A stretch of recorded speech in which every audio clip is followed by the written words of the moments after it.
Halo, assalamualaikum. Selamat pagi. Sorry baru masuk ya teman-teman ya.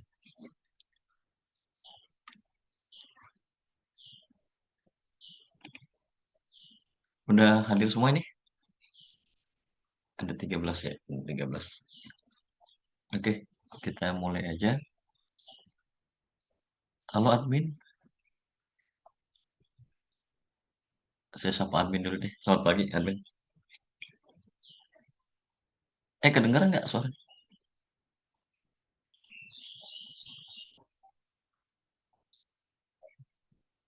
Halo? Oh terdengar, oke. Ayo Puspita. Oke siap, kita mulai aja. Ini kayaknya kelas ini saya baru masuk, baru ketemu atau udah ada yang pernah ketemu sebelumnya? Kelas ini? Baru pertama kali, Bapak. Lama ya? Oke siap. Oke, perkenalkan aja dulu. Nama saya Bambang, Bambang Setiadi. Kalau aktivitas masih aktif di DJP, cuma sekarang posisi di Bandung, jadi agak jauh ya, beda pulau ini, beda zona waktu tadi hampir hampir kelupaan. Nah, terus juga sehari-hari ini jadi penilai, jadi pemeriksa pajak aja. Itu aja sih teman-teman. Diamanahkan materi di sini PPN yang maksud saya. Dan nanti kedepannya kita mulai dengan santai aja ya kan, karena PPN materi PPN ya kalau nggak salah ya.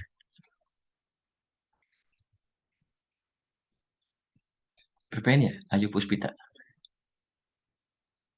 Iya, PPN, Bapak. Oke siap Pak. Oke makasih. Oke nanti kita santai sampai selesai aja. Ya, biar pelan-pelan PPN. Oke kita tadi udah kenalan ya.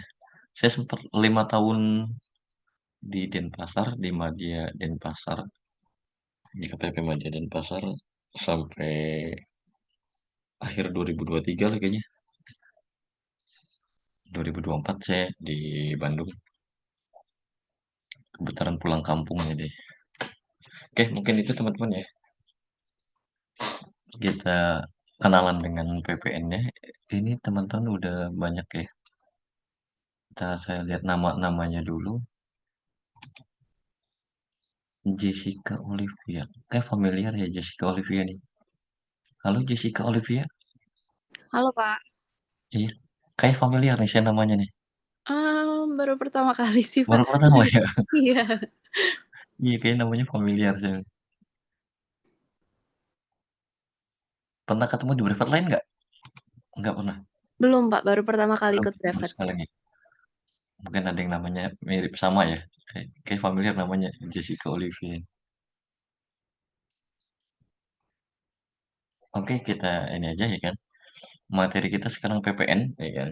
Oke sebelum dimulai seperti biasa ya kan.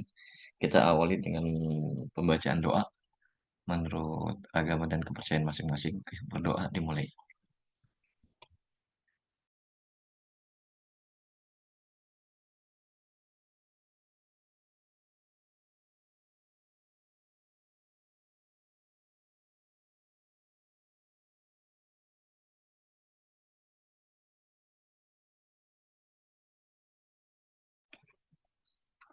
Oke, berdoa dapat diakhiri.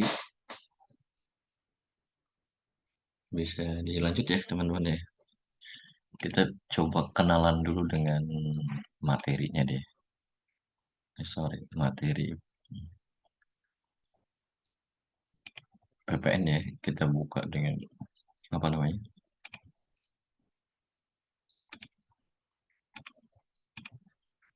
Oke, udah kelihatan? Sudah, Bapak. Oke, siap. Makasih. Nah, kita kenalan dulu dengan materi PPN itu apa sih ya kan? Nah, jadi PPN, kalau kita ini kan ya, kita kenalan dulu dengan sifat secara umum ya kan, karakter secara umum dari PPN. Oke, mungkin seperti ini ya. Nah, karakter umum PPN. Ya, ini balik lagi untuk hari pertama, mungkin saya kenalkan ke teman-teman karakter PPN terlebih dahulu ya kan. Oke, udah kelihatan ya. Kok belum bisa maksimal ya ini di sini tampilannya.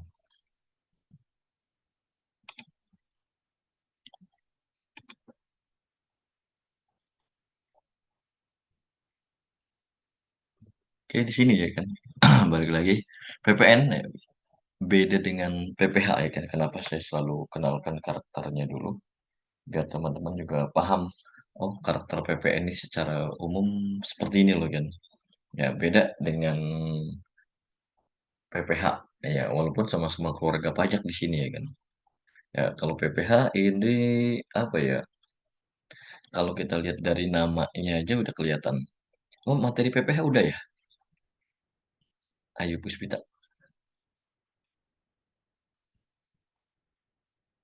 Halo, ini tadi yang bisa komunikasi Ayu soalnya jadi makanya saya ini Ganis nggak mau deh. Ya Ganis.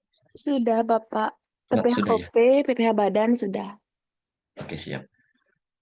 Nih, ya jadi beda dengan PPN ya. Jadi balik lagi kan. Kalau PPH kan dari namanya kelihatan ya. PPH, pajak penghasilan ya. Yaitu pajak yang dikenakan atas penghasilan. Begitu ya Ganis ya. Ya, sementara kalau PPN, ya kalau PPH apa? Penghasilan itu apa? Di undang-undangnya kan udah jelaskan ya kan bahwa penghasilan adalah setiap tambahan komponen ekonomi yang diterima ya kan atau diperoleh wajib pajak ya kan dari dalam negeri dari Indonesia tuh dari luar Indonesia ya kan yang dapat digunakan ya untuk konsumsi atau menambah kekayaan dengan nama dalam bentuk apapun ya kan. Nah, ini kalau PPH itu kan kelihatan ya penghasilan itu apa. Nah kalau PPN kan kita nggak bisa ya kan. PPN pajak pertambahan nilai. Ya pajak yang dikenakan atas pertambahan nilai. Nah ini kan nggak banget ya kan. Begitu kita ditanyakan pertambahan nilai itu apa? Nah kita bingung nih. Pertambahan nilai apaan ya kan? Nah itu ya kan, jadi balik balik lagi kan, jadi beda ya kan, beda dengan PPH ya kan. PPN ini pengena dari cirinya bukan dari nama ya kan, karena PPN tidak dikenakan atas pertambahan nilainya ya kan. Ya PPN dikenakan atas apa yang kita konsumsi ya kan. Ya, jadi inilah PPN. Ya kalau PPN ini pajak atas konsumsi dalam negeri ya kan. Ya, konsumsi apa? Konsumsi barang ataupun konsumsi jasa yang terjadi di dalam negeri. Nah itulah PPN ya kan. Nah, jadi balik lagi di sini ya kan. PPN ya beda dengan PPH ya. Jadi teman-teman harus paham ya kan. Jangan sampai nanti salah apa ya? Salah mendefinisikan ya kan atau salah melakukan menguraikan ya kan masalah ya kan. Menyelesaikan masalah dan lain-lain ya kan. Karena salah paham dengan karakter awalnya. Nah, itu kalau PPN seperti tadi ya. Jadi balik lagi di sini ya PPN pengenaannya dia secara pemungutan. Ya, kalau PPH kan ada pemotongan, ada pemungutan ya kan. Kalau PPN ini murni dia hanya pemungutan ya kan. Kira-kira kalau Ganis masih ingat nggak bedanya pemungutan dengan pemotongan kira-kira? Nggak apa-apa ya. Ini biar biar biar ada dua arah aja, biar ada teman ngobrolnya. Nggak apa-apa Ganis ya. Iya, tidak apa-apa, Pak. Bedanya pemotongan sama pemungutan itu, eh, pemotong itu bagi yang merasakan penghasilan penghasilan dari ya sorry, pemotongan itu adalah yang dipotong dari penghasilan. Kalau pemungutan itu yang memungut adalah dari pajak, gitu mungkin Pak. Oke, siap. Saya tangkap. Oke. Saya permudah aja nggak apa-apa ya. Saya udah tangkap maksudnya udah tahu sih ya kan. Cuma kan agak susah menguraikannya mungkin ya. Iya, Pak. Iya, Maaf. jadi saya permudah aja mungkin kalau pendekatannya kita cash flow, ya bedanya pemotongan dengan pemungutan itu adalah ini pendekatannya cash flow ya, dari aliran terutama dari posisi yang ngasih duit lah. Ya jadi kayak misalkan PPh satu nanti kan sifatnya pemotongan ya. Adanya kan pemotong pasal 21 ya kan. Pasal 23 adanya pemotong pasal 23 ya kan. Karena sifatnya pemotongan ya kan. Tidak ada pemungut pasal 23, pemungut pasal 21 nggak ada ya kan. Ya karena emang secara sifat mekanismenya dilakukan secara pemotongan ya kan. Sementara kalau PPN dan PPh pasal 22 kan adalah pemungutan ya kan. Oke, seperti ini ya. Jadi kalau pemotongan dari segi cash flow misal saya dengan Ganis ya, anggaplah posisi saya ngasih penghasilan, ngasih ngasih uang lah ya istilahnya posisinya. Misal, kalau pemotongan, misal saya pemberi kerja memberikan penghasilan ke Ganis misalkan. Saya kasih ke Ganis, misalkan penghasilan, oh ini Ganis 1.000 penghasilannya misal kan. Nah, tapi saya potong PPh ya 10% misal ya ini. Nah, karena sifatnya pemotongan maka cash flow, secara cash flow ya, uang yang mengalir dari saya ke Ganis secara cash itu 1.000 dipotong dulu 10%. Jadi hanya 900. Nah, haknya Ganis kan 1.000 ya. Sementara yang diterima secara cash 900. Nah, ini hak saya kan 1.000, Pak. Nah, ini saya ganti dengan bukti potong yang 100 nih. Jadi 900 dalam bentuk cash, yang 100 dalam bentuk bukti potong. Nah, ini bukti potong ini nanti sebagai bukti bahwa Ganis udah bayar pajak atas penghasilan Ganis melalui proses pemotongan di SPD tahunan mungkin ya, seperti itu contohnya ya. Terus yang kedua, kalau misalkan bukan yang kedua ya kan, kalau misalkan pemungutan gimana? Kalau pemungutan kayak gini misalkan sama kayak saya posisi yang ngasih duit aja misalkan. Nah, saya beli barang dari Ganis nih. Ini buat contoh aja ya. Misalkan saya pakai yang tarifnya 10% aja.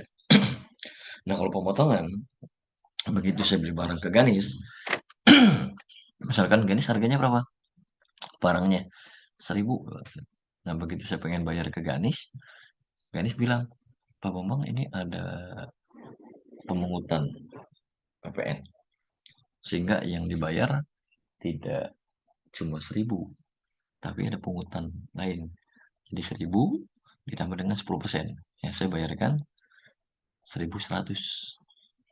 Nah, omsetnya Ganis tetap 1.000 nih. Ya kan? Yang 100 ini duit negara yang dikuasakan pemungutannya melalui Ganis. Ya kan? Ya nanti Ganis akan setorkan lagi ke negara. Ya, kan? Contoh sih, ya pemotongan dengan pemungutan seperti itu gampangnya ya.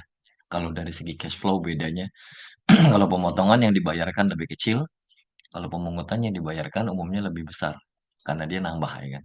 Seperti itu. Cukup jelas ya kira-kira Ganis ya. Nah, nanti di jabarnya bebas deh bahasanya kurang lebih seperti apa nanti. Intinya situ poinnya. Oke, teman-teman yang lain ada yang ditanyakan nggak sebelum kita lanjut? Oke, kita lanjut ya. Nah, di sini yang kedua, sifat dari PPN selain sifatnya yang pertama nih, tadi konsumsi ya kan. Jadi kena atas konsumsi yang sifatnya pemungutan. Nah, ini Pak, kenapa yang dipakai kata-katanya ke konsumsi? Ya karena definisi konsumsi itu jauh lebih besar dibanding hanya sekedar apa namanya ya, hmm, jual atau beli. Ya kalau konsumsi untuk mengkonsumsi suatu barang ini tidak ada keharusan untuk apa ya? Tidak ada keharusan untuk melihat untung atau rugi. Ya, jadi konsumsi seperti itu, ya kan, terjadi tanpa melihat untung atau rugi. Terus yang kedua, konsumsi itu bakal terjadi tanpa mengharuskan adanya arus kas tadi kan. Jadi nggak ada konsumsi terjadi itu mengharuskan adanya uang mengalir ya. Ya bisa aja konsumsi ini terjadi tanpa adanya arus uang masuk ataupun keluar ya kan. Konsumsi pasti terjadi. Contohnya pakai barter ya kan. Barter itu tidak melibatkan cash ya seperti lagi. Terus juga andai kata kayak dikasih lah misalkan contohnya. Ganis dapat hadiah ya kan nggak perlu keluarin duit ya kan. Tapi konsumsi bisa terjadi. Nah, PPN juga demikian nantinya. Ya karena terutang atas konsumsi ya tidak harus ada aliran uang untuk PPN bisa terutang itu ya kan. Bisa saja yang penting konsumsinya terjadi sepanjang syarat normatif lainnya terpenuhi, maka PPN itu pasti terutang. Begitu teman-teman ya. Yang berikutnya multi-stage level tax ya kan. Multi-stage level tax balik lagi di sini kan bahwa pengenaan PPN ini di setiap level ya level yang ada pola konsumsinya itu contohnya kayak barang ya ada beli dari level pabrikan ada level pedagang eceran ada level pedagang besar misalkan contohnya nah posisi kita ada di level konsumen akhir ya kan. Jadi balik lagi kan nah konsumen akhir bisa bisa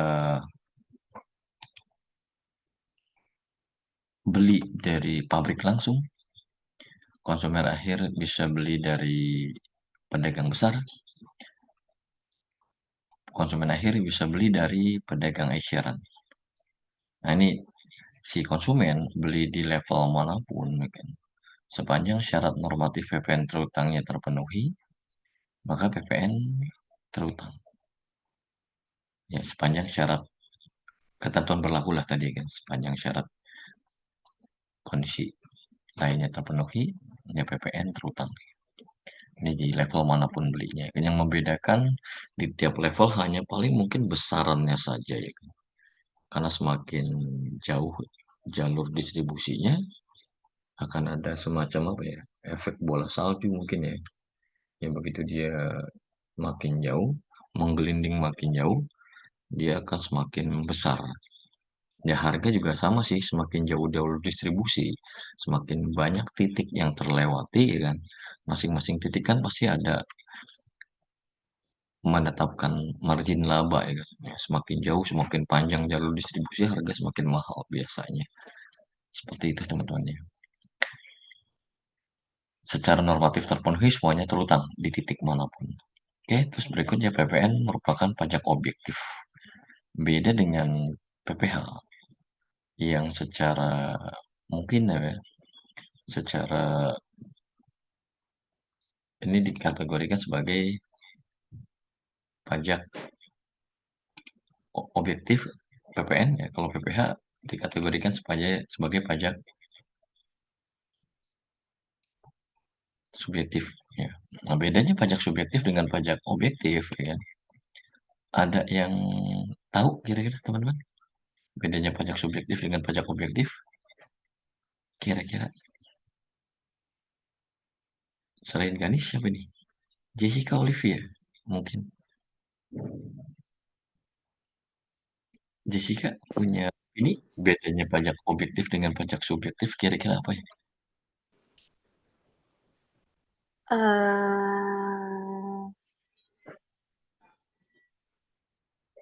Dor.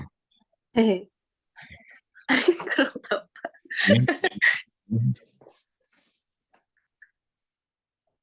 Ini belum punya dapat ide. Oke. Kalau Ayu Puspita gimana kira-kira? Masih menyimak Ayu Puspita ini atau Indah Febriani, Bakas Parantika. Oke, Ayu Puspita perbedaan pada dasar pengenalan pajaknya. Oke, kita tampung dulu. Cynthia Kristirahma. Ya, selamat pagi, Pak. Eh, Pagi, kan? kalau menurut saya, kalau subjektif itu lebih ke WP-nya, kalau Iya. objektif lebih ke aktivitasnya. Oke, siap. Nah, jadi, oke, saya sederhanakan lagi, ya kan. Saya udah Iya, tangkap yang dimaksud Cynthia, ya kan. iya, Nah, baik. jadi, eh, bedanya pajak subjektif dengan pajak objektif ya tadi ya seperti Cynthia jabarkan bahwa pajak objektif itu dalam pengenaannya, ya kan. Dia boleh bilang hanya memperhatikan objeknya saja, ya kan. Hanya memperhatikan objek pajaknya saja, ya kan. Sementara pajak konsum, pajak subjektif, ya kan. Selain memperhatikan objeknya, pengenaan pajaknya juga memperhatikan subjek pajaknya. Nah, jadi tidak hanya objek, tapi subjeknya juga diperhatikan kalau pajak subjektif. Contohnya kayak gini aja ya. Misal ya, ada tuan A dan tuan B, misalnya seperti ini. Nah, tuan A ya dia punya penghasilan 90 juta. Tuan B juga demikian. Penghasilannya 90 juta setahun. Ya, tuan A status perkawinannya dia TK 0. Ya dia tidak kawin dan tidak punya tanggungan. Oke. Sementara tuan B, dia statusnya kawin dan punya 3 tanggungan. Seperti ini ya. Oke, kalau dari segi ya misalkan kalau Pak PPH kan pajak penghasilan ya kan. Objeknya penghasilan ya kan. Nah, kalau PPH ini hanya memperhatikan objeknya saja, logikanya dengan jumlah penghasilan yang sama, mestinya ya kan, tuan A dan tuan B dikenakan pajak dengan jumlah yang sama, ya kan? Ya kan? Oke. Nah, sementara ya kan kalau dari segi PPH tadi kan, ya logikanya kan dia hanya kalau dia pajak objektif ya, logikanya dia hanya memperhatikan objeknya saja. Maka tuan A dan tuan B dikenakan jumlah pajak yang sama karena objeknya sama ya kan. Cuma balik lagi, PPH kan pajak subjektif. Selain memperhatikan objek, PPH juga memperhatikan kondisi subjeknya di sini kan. Ya, dari segi subjek ternyata kondisinya ini berbeda. Walaupun secara objek sama ya kan. Nah, secara subjektif, tuan A yang tingkat 0 boleh dibilang penghasilannya ini hanya untuk membiayai hidup dirinya sendiri saja ya kan. Beda hal dengan tuan B yang penghasilannya ini dia distribusikan untuk membiayai diri sendiri, membiayai mungkin ada pasangannya karena dia statusnya kawin ya kan, dan juga punya 3 tanggungan. Ya, jadi secara teori daya pikul, ya kan, sisa penghasilan yang bisa dipakai untuk menanggung pajak adalah lebih besar tuan A karena yang dia tanggung hanya dirinya sendiri ya kan. Nah, jadi secara teori daya pikul tuan A dipandang relatif lebih mampu untuk menanggung beban pajak lebih tinggi dibanding tuan B yang penghasilannya dia habiskan dengan status K3. Ya, seperti itu cukup jelas ya teman-teman ya. Maka jangan kaget kalau di PPH tuan A ini pajak penghasilannya lebih tinggi ya kan. Ya karena balik lagi secara teori dia pikul dianggap lebih mampu. Cukup jelas ya teman-teman ya. Itu PPH sebagai pajak subjektif. Nah kalau pajak objektif gimana Pak? Kalau pajak objektif gini, nah tuan A ya kan, nah, punya penghasilan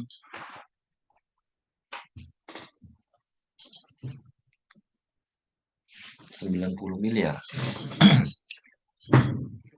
dan tuan B dia punya penghasilan 90 juta. Nah, ini kan jauh banget ya kan. Nah, ini diperparah dengan tuan A, dia statusnya TK 0. Nah, sementara tuan B K3. Nah, tuan B K3 ya kan. Nah, ini bisa diartikan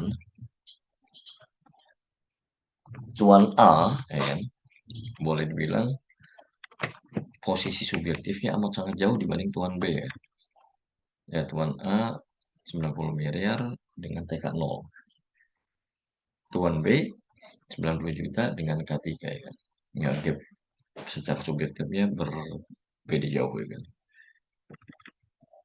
Oke, nah misal tuan A dan tuan B ketemu dalam satu event pameran gadget misalnya kan. Ya, mereka beli gadget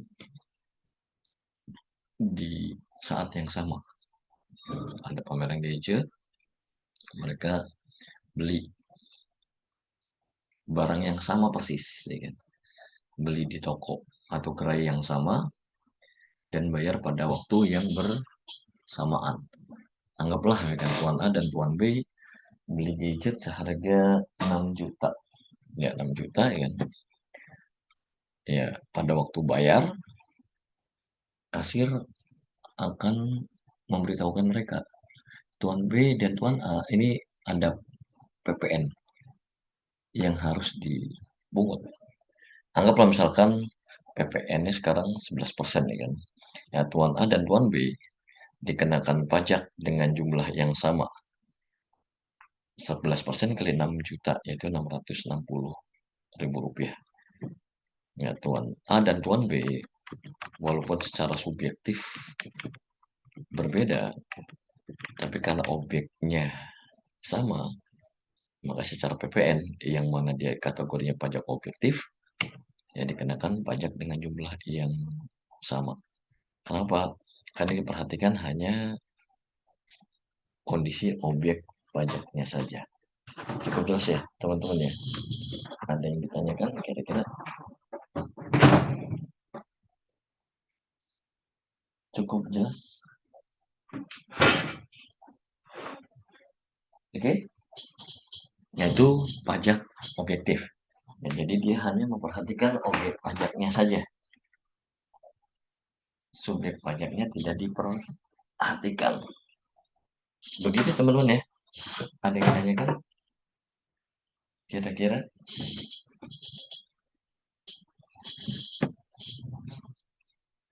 Halo? Cynthia, ada yang tanyakan? Enggak ada? Ganis? Aman, Pak. Aman, oke siap. Oh iya, ini saya belum ngasih tahu. Mungkin nanti selesainya tidak akan sesuai jadwal ya. Karena saya ada acara kantor nih benernya agak siangan ini ada acara hari uang. Nggak boleh enggak. Jadi terpaksalah harus berangkat.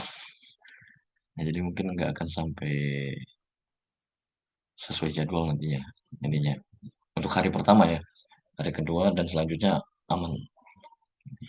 Ya kita lanjut ya. Ini jadi ini secara teori ya kan dia dikategorikan sebagai pajak objektif ya kan. Ini gambarannya seperti itu, pajak objektif beda dengan pajak subjektif ya kan. Kita lanjut ya. Oke, kita lihat karakter berikutnya ya kan. Karakter berikutnya apa sih ya kan? Kita lihat di sini yang berikutnya PPN dikategorikan, kita mungkin hari ini bahas karakter dulu ya kan. Sebagai pajak yang punya tarif tunggal. Ya, PPH ya kan. Kalau OP kan tarifnya berlapis ya kan. Ya, berapa lapis? Tinggal nggak ratusan sih enggak ya kan. Ya, jadi cuma berapa lapis ya, paling 4 lapis ya kan. Sementara kalau PPN, ini kan tarifnya tunggal. Ya mungkin agak mirip kayak PPh badan mungkin ya kan. cuma gedean PPh badannya. Kalau PPN sekarang separohnya ya, 11%. Dan relatif lebih gampang ngitungnya ya kan, ngitung. Jadi untuk PPN ini benernya nggak ada apa ya, nggak ada challenge lah, nggak ada tantangan untuk ngitungnya. Ngitungnya gampang PPN itu ya kan, jadi nggak usah jago ngitung ya. Nah beda dengan PPh, kalau PPh kan pendekatannya PPh itu misalnya untuk mengetahui berapa sih, apakah ini terutang atau enggak, kan hitung dulu ya. Untuk mengetahui bakal terutang atau enggak PPh itu hitung dulu. Beda dengan PPN, ya kan. Kalau PPN ini kita baru ngitung setelah yakin terutang. Jadi setelah yakin terutang ngitung. Ngitungnya pada saat itu. Kalau PPh sebelum kita tahu bakal ini terutang atau enggak ngitung dulu ya. Minimal ngitung penghasilan brutonya berapa ya kan. Terus ngitung lagi biayanya berapa ya kan. Kurangilah misalkan biaya dengan bruto dengan biaya jadilah neto ya kan. Apakah selesai? Enggak. Ya, kalau OP lebih parah kan. Ada juga PTKP. Ada kalau dia pakai pembukuan mungkin ada kerugian atau enggak ya kan. Ya, ada pengurang yang berdasarkan apa ya, keagamaan dengan iuran wajib keagamaan. Bisa aja seperti itu kan, baru ketemu yang namanya penghasilan kena pajak. Nah setelah hitung baru ketemu nih penghasilan kena pajaknya berapa, bakal terutang atau enggak. Nah, jadi kalau PPh ngitung dulu ya kan, terus ngitung lagi ya kan, terus yang ngitung terus kalau PPh ya kan. Nah beda dengan PPN ya kan, kalau PPN itu baru ngitung setelah kita yakin lihat kondisinya, oh ini terutang nih, nggak pakai gitu, nggak. Karena di PPN nggak ada syarat hitungan dulu, tapi lihat kondisinya dulu ya. Syarat normatifnya terpenuhi, oke, suatu kondisi terutang PPN. Gitu aja sih kalau PPN ya. Jadi jangan ngarep hitungan susah kalau di PPN, hitungannya gampang. Cukup jelas ya teman-teman ya. Lanjut ya kan. Ya, PPN dikategorikan sebagai pajak tidak langsung. Beda dengan PPh yang kategorinya pajak langsung. Ada yang punya opini bedanya pajak langsung dengan pajak tidak langsung? Kira-kira apa? Menurut Ganis, Jessica, Ayu, Cynthia, kira-kira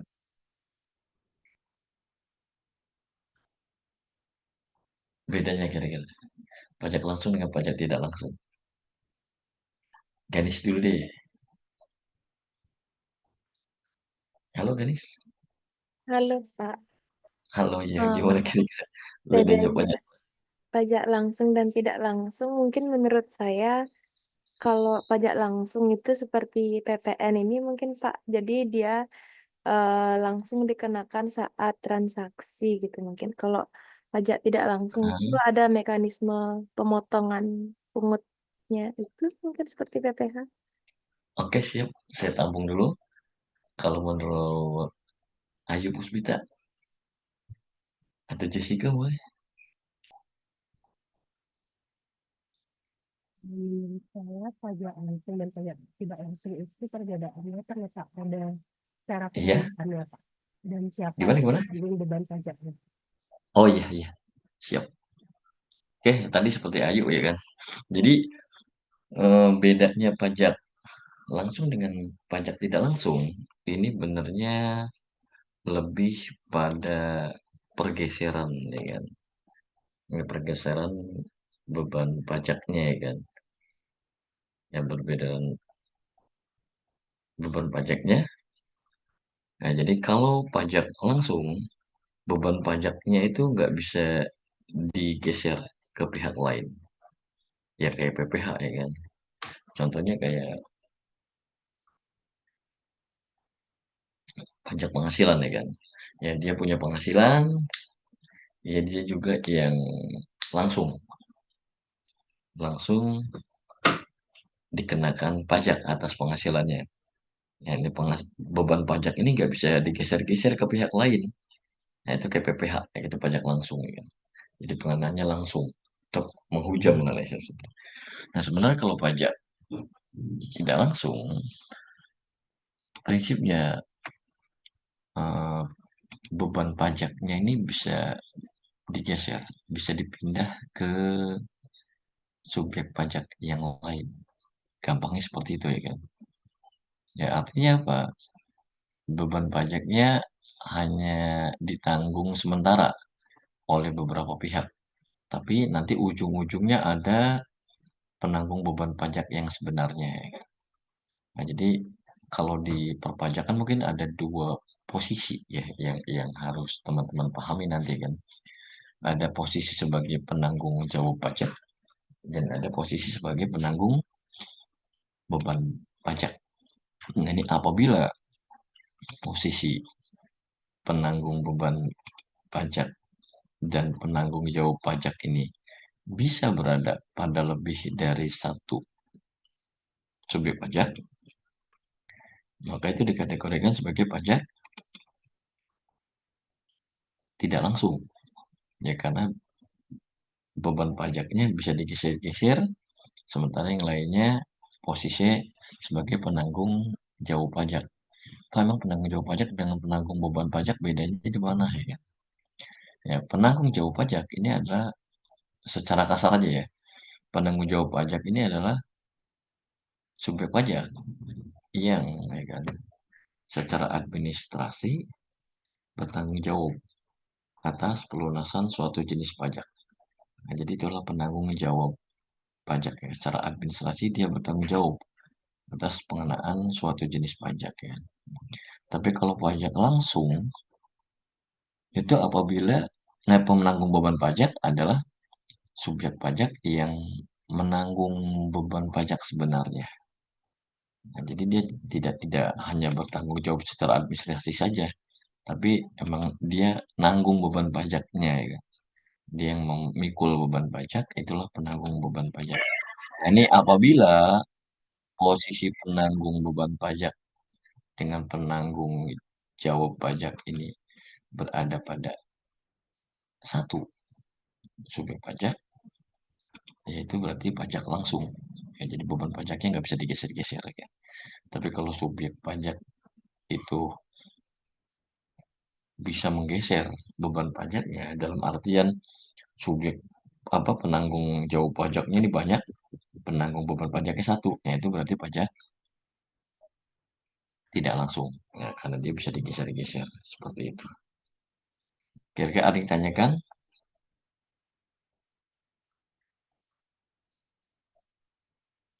Cukup jelas? Kira-kira? Nah, nanti lebih lanjutnya mungkin akan saya ceritakan ya, untuk yang posisi pajak tidak langsung, non kumulatif, dan indirect nanti dalam satu cerita nanti. Oke, kita lihat di sini. Terus berikutnya, PPN dikategorikan sebagai non kumulatif. Artinya apa? Artinya PPN ini dalam pengenaannya tidak ada unsur pajak yang kemudian dikenakan pajak lagi. Ya, jadi tidak kumulatif, tidak double lah, intinya seperti itu kan. Tidak ada pengenaan unsur pajak yang dikenakan pajak lagi kan. Nah, hal ini dikarenakan apa? Hal ini dikarenakan PPN menganut metode pengkreditan.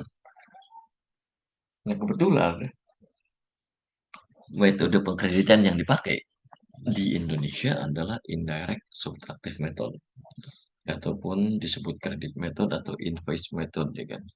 Ya, satu metode pengkreditan yang mana menjadikan invoice ataupun faktur pajak menjadi media paling vital dalam pengkreditan. Nah, itu metode indirect subtractive method ya kan. Di negara yang tidak menggunakan indirect, ya faktur pajak ini nggak ada penting-penting lah sekali lah istilahnya kan, nggak penting-penting banget ya kan. Karena apa? Karena dia tidak jadi alat untuk pengkreditan. Ya, tapi di negara yang menggunakan indirect subtractive method, faktur pajak ini jadi media paling vital, media paling penting ya kan.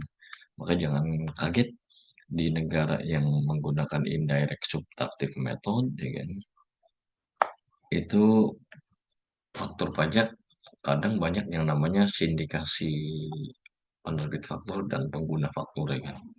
ya banyak faktor tidak sah, ya karena ada beberapa banyak pihak yang berkepentingan terhadap faktor pajak ya kan, di negara yang menggunakan indirect ya kan. Di negara yang menggunakan direct, ya faktor pajak yang sindikasi kayak tadi nggak akan laku ya kan. Kenapa? Karena nggak ada yang berkepentingan terhadap faktor pajak dalam hal pengkreditan pajak. Seperti itu teman-teman ya. Contoh misal, contohnya seperti ini misalnya. Kayak mana ya? Oke, kita lihat di sini. Udah kelihatan?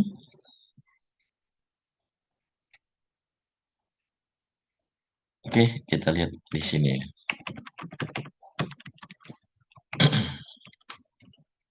Contohnya ya kan.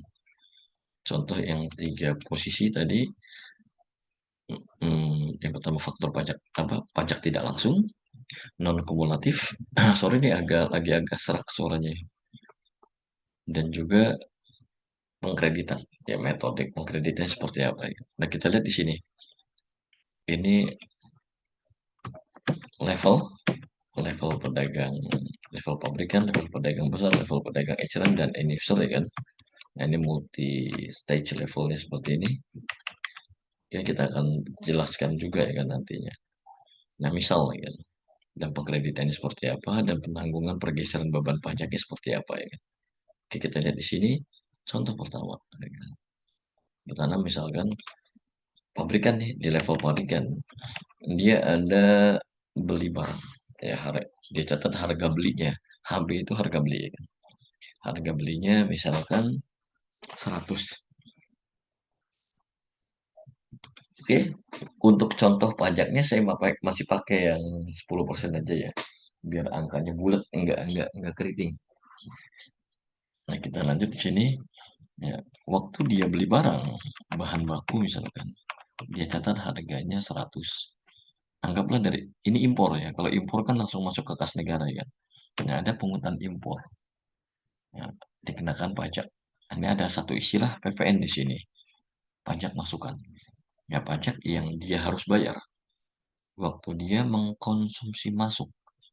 Ini jadi, Pak, kenapa pakai konsumsi masuk? Ya karena objeknya konsumsi. Nah, jadi namanya pajak masukan, pajak yang dia bayar waktu dia mengkonsumsi masuk. Kok dia bayar, Pak? Ya karena dia konsumen waktu dia konsumsi masuk. Yang nanggung beban pajak adalah konsumen secara umum, ya kan? Jadi di sini PPN yang dia bayar waktu dia mengkonsumsi masuk. Ya misalkan 10. Nah, ini masuk ke kas negara. Sampai dengan level ini, ya kan? Sampai dengan level ini, pabrikan masih menanggung beban pajak berapa? 10. Nah, setelah bahan baku ini diolah jadi barang jadi, misalnya. Nah, dia tetapkan harga jual sekian. Nah, anggaplah misalkan hari ini jam 8, pabrikan ini kedatangan pembeli. Nah, dia sepakat, mereka nego sepakat dengan harga 150 ya. Oke, pembeli dan penjual mencatat harga yang sama. Oke, misalkan di posisi penjual. Waktu dia menjual, dia tetapkan harga jualnya 150 ya. Nah, karena dengan catatan ya kan, syarat terutang PPN-nya terpenuhi, ya, maka PPN ini terutang. Oke, maka di sini ya kan harus ada pungutan pajak yang dilakukan oleh pabrikan. Ya, waktu dia jual, dia pungut PPN. Namanya pajak keluaran. Pajak yang dia pungut waktu dia mengkonsumsi keluar. Ya, waktu dia mengkonsumsi keluar, dia pungut PPN. Namanya pajak keluaran. 10%. Ini kira-kira yang bisa komunikasi dengan saya siapa nih? Ayu aja nggak apa-apa, Ayu Puspita. Ada suaranya? Atau yang suaranya gede siapa ya? Jessica atau Ganis? Jessica Olivier? Ganis? Halo Ganis? Bisa ulang, Bapak? Oke, bisa nyambung lagi aku siap. Siap. Nah, jadi ini kalau menurut Ganis ya, waktu dia jual, dia kan mungut pajak ya. 15. Yang 15 ini kan berarti uangnya si pembeli ya. Oke. Jadi dia mungut pajak ini kan uang negara berarti ya. Ya, diambil dari pembeli kan. Ya, dia megang duit negara 15. Sementara dia merasa, oh, saya kan sebelumnya sudah bayarkan negara 10. Kalau menurut Ganis, kira-kira gedean dia megang duit negara atau gedean dia pungut, dia bayar. Hmm, Gedean lebih dia megang duit negara apa mhm, gedean yang sudah dia bayar ke negara. lebih besar dia yang 15 itu mungkin, Pak? Iya, ini gedean megang duit negara ya. Iya. Nah, jadi duit negara yang 15, dia kan anggap, oh, yang 10 kan sudah saya bayarkan ya. Mhm. Ya, jadi kelebihan dia 5 ya. Iya. Ya, 5 ini kan duit negara ya. Mhm. Yang 5 itu duit negara, maka yang 5 harus dia setorkan ke negara. Oke. Jadi dari 15, ini story negara nih, 15. Ya, beban pajaknya sudah dia nggak nanggung lagi. Beban pajak yang 15 yang nanggung si pedagang besar. Ya, level pabrikan udah nggak nanggung beban pajak lagi karena yang 15 masuk ke negara ini yang nanggung si pedagang besar. Cukup jelas ya, Ganis kira-kira.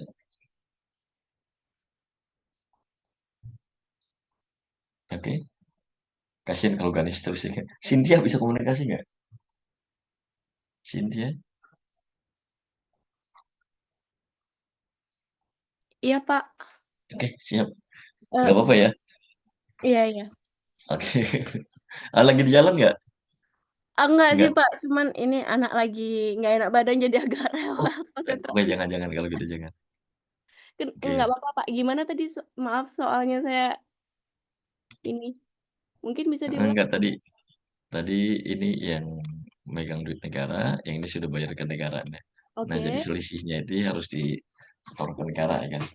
Iya, Itu benar, sih Pak. nanti ya. Iya, iya. Oke, ke Oke. level berikutnya. Anggaplah tadi jam 8 ya, terjadi transaksi di pabrik ya kan. Nah, si pedagang besar nih pulang nih kan, ke dia punya gerai. Ya, ke dia punya gerai, jam 8.15 lah nyampe ke dia punya gerai, dia buka dia punya gerai. Nah, waktu dia buka punya gerai, udah ada pembeli yang naksir sama dia punya barang. Oke, ya mereka nego lah, ya sepakat. Ya ini barang belum diapa-apain, ya kan, tapi udah ada yang minat ya kan. Ya akhirnya si pedagang besar tetapkan dia mau ngambil laba 20. Ya kan. Setujulah si pembeli dengan harga 170. Ya penjual dan pembeli mencatat harga yang sama. Ya kan. Ya kita lihat di level pedagang besar, waktu dia beli, ya dia bayar pajak 15, ya kan. Waktu dia jual, dia harus mungut pajak 17. Ya, ini duit negara. Dia pegang duit negara 17, yang sudah dia bayarkan ke negara 15. Berarti dia masih kelebihan megang duit negara 2. Oke, 2 ini harus di-store ke kas negara. Ya, store. Jadi ke kas negara yang sudah masuk ada 10, ada 5, ada 2. 17. 17 ini beban pajaknya dia yang nanggung. Level pabrikan dan level pedagang besar sudah tidak nanggung lagi beban pajak. Karena 10, 5, dan 2, 17 ini yang nanggung adalah pedagang eceran. Jadi beban pajaknya sudah pindah lagi nih. Seperti itu ya gitu. Lanjut ya kan.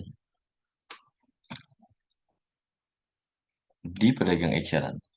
Tadi beli ke pedagang besar. Dia jam berapa namanya? Jam 10, jam 8:15 ya kan. 8:15 dia keluar ke dari pedagang besar, dia punya lapak dia buka ya kan.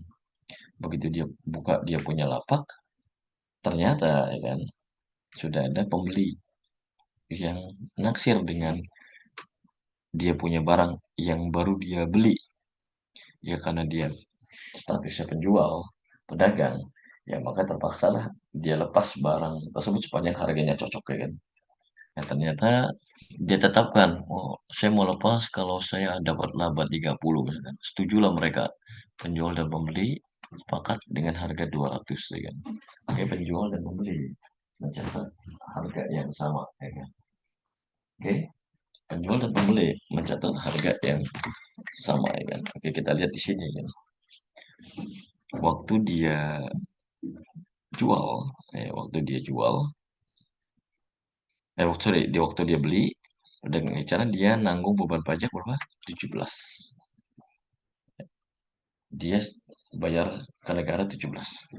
Nah, waktu dia jual, dia mungut pajak 20. Jadi dia pegang duit negara 20. Dari duit negara yang 20, dia ngerasa, oh saya udah bayar ke negara 17. Ya berarti dia masih kelebihan megang duit negara 3. Ya kan? Nah, ini bukan duit dia kan.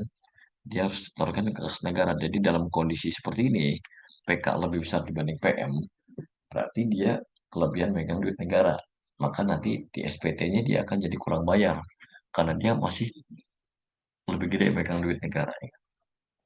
Nah ini ya kan, jadi balik lagi. Yang 3 disetorkan ke kas negara. Ke total ke kas negara ada berapa? Ada 10, ada 5, ada 2, 17, ada 3, 20. Nah, jadi ada 20 yang masuk ke kas negara, beban pajaknya dia yang nanggung. Ya, sampai barang ini ke tangan end user, level pedagang, level pabrikan, pedagang besar, pedagang eceran sudah tidak nanggung lagi beban pajak. Cukup jelas ya, teman-teman? Ada yang ditanyakan kira-kira? Jadi, siapakah penanggung beban pajak sebenarnya? Inilah penanggung beban pajak sebenarnya. Cukup jelas? Ada yang ditanyakan kira-kira? Izin bertanya, Bapak. Boleh gimana izin menjawab ya? Gimana guys? Jadi, oh berarti ini yang Bapak bilang tadi ada efek snowball itu ya? Eh, Iya, oh, terus untuk apa ya? Kayak misalnya nih pedagang eceran kan dia sebelumnya sudah membayar pajak 17. yang ini iya. Terus dia menjualnya 20. Jadi pajak pajak yang harusnya dibayar kan 20, tapi karena dia sudah membayar 17, dia cuma bayar Jadi, 3 aja jadinya kan. iya, Em, sisanya iya. uh-uh. Terus untuk melaporkan hal itu apa aja biasanya yang diperlukan, Pak? Nah ini nanti dia butuh faktur pajak yang menunjukkan bahwa 17 ini sudah dia bayarkan. Kan ada faktur pajaknya nanti ya. Hmm. Namanya faktur pajak masukan. Nah, ini waktu dia mungut, ini loh saya pungutnya 20 ada faktur pajaknya. Nanti faktur pajak masukan ditandingkan dengan faktur pajak keluaran. Nah, sehingga angka 3 ini tervalidasi lah. Nah, ini yang harus disetorkan ke kas negara nantinya. Nah, ini yang dimaksud dengan indirect subtractive method ataupun credit method ataupun invoice method. Nah, jadi fakturnya yang nanti ditandingkan. Faktur waktu beli berapa, faktur waktu jual berapa. Nah, kelebihan bayar atau kelebihan mungut. Ya kan? Kalau kelebihan mungut berarti masih megang duit negara. Jadi ada yang harus disetorkan negara. Kalau kelebihan bayar nanti di SPT-nya jadi SPTLB. Kalau sama berarti jadi SPT nihil. Begitu. Iya, paham, Pak. Paham. Terima kasih, Oke, Pak. cukup jelas ya. Nah, jadi dari gambaran ini ya kan, ya teman-teman mungkin bisa paham. Nah, inilah pergeseran beban pajaknya ya. Nah, yang 20 ini gimana, Pak?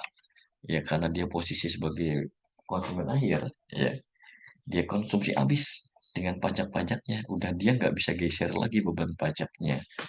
Ya, jadi siapa sih penanggung beban pajak sebenarnya dari rangkaian ini? Inilah mereka. Ya, ini konsumen akhir lah penanggung beban pajak sebenarnya.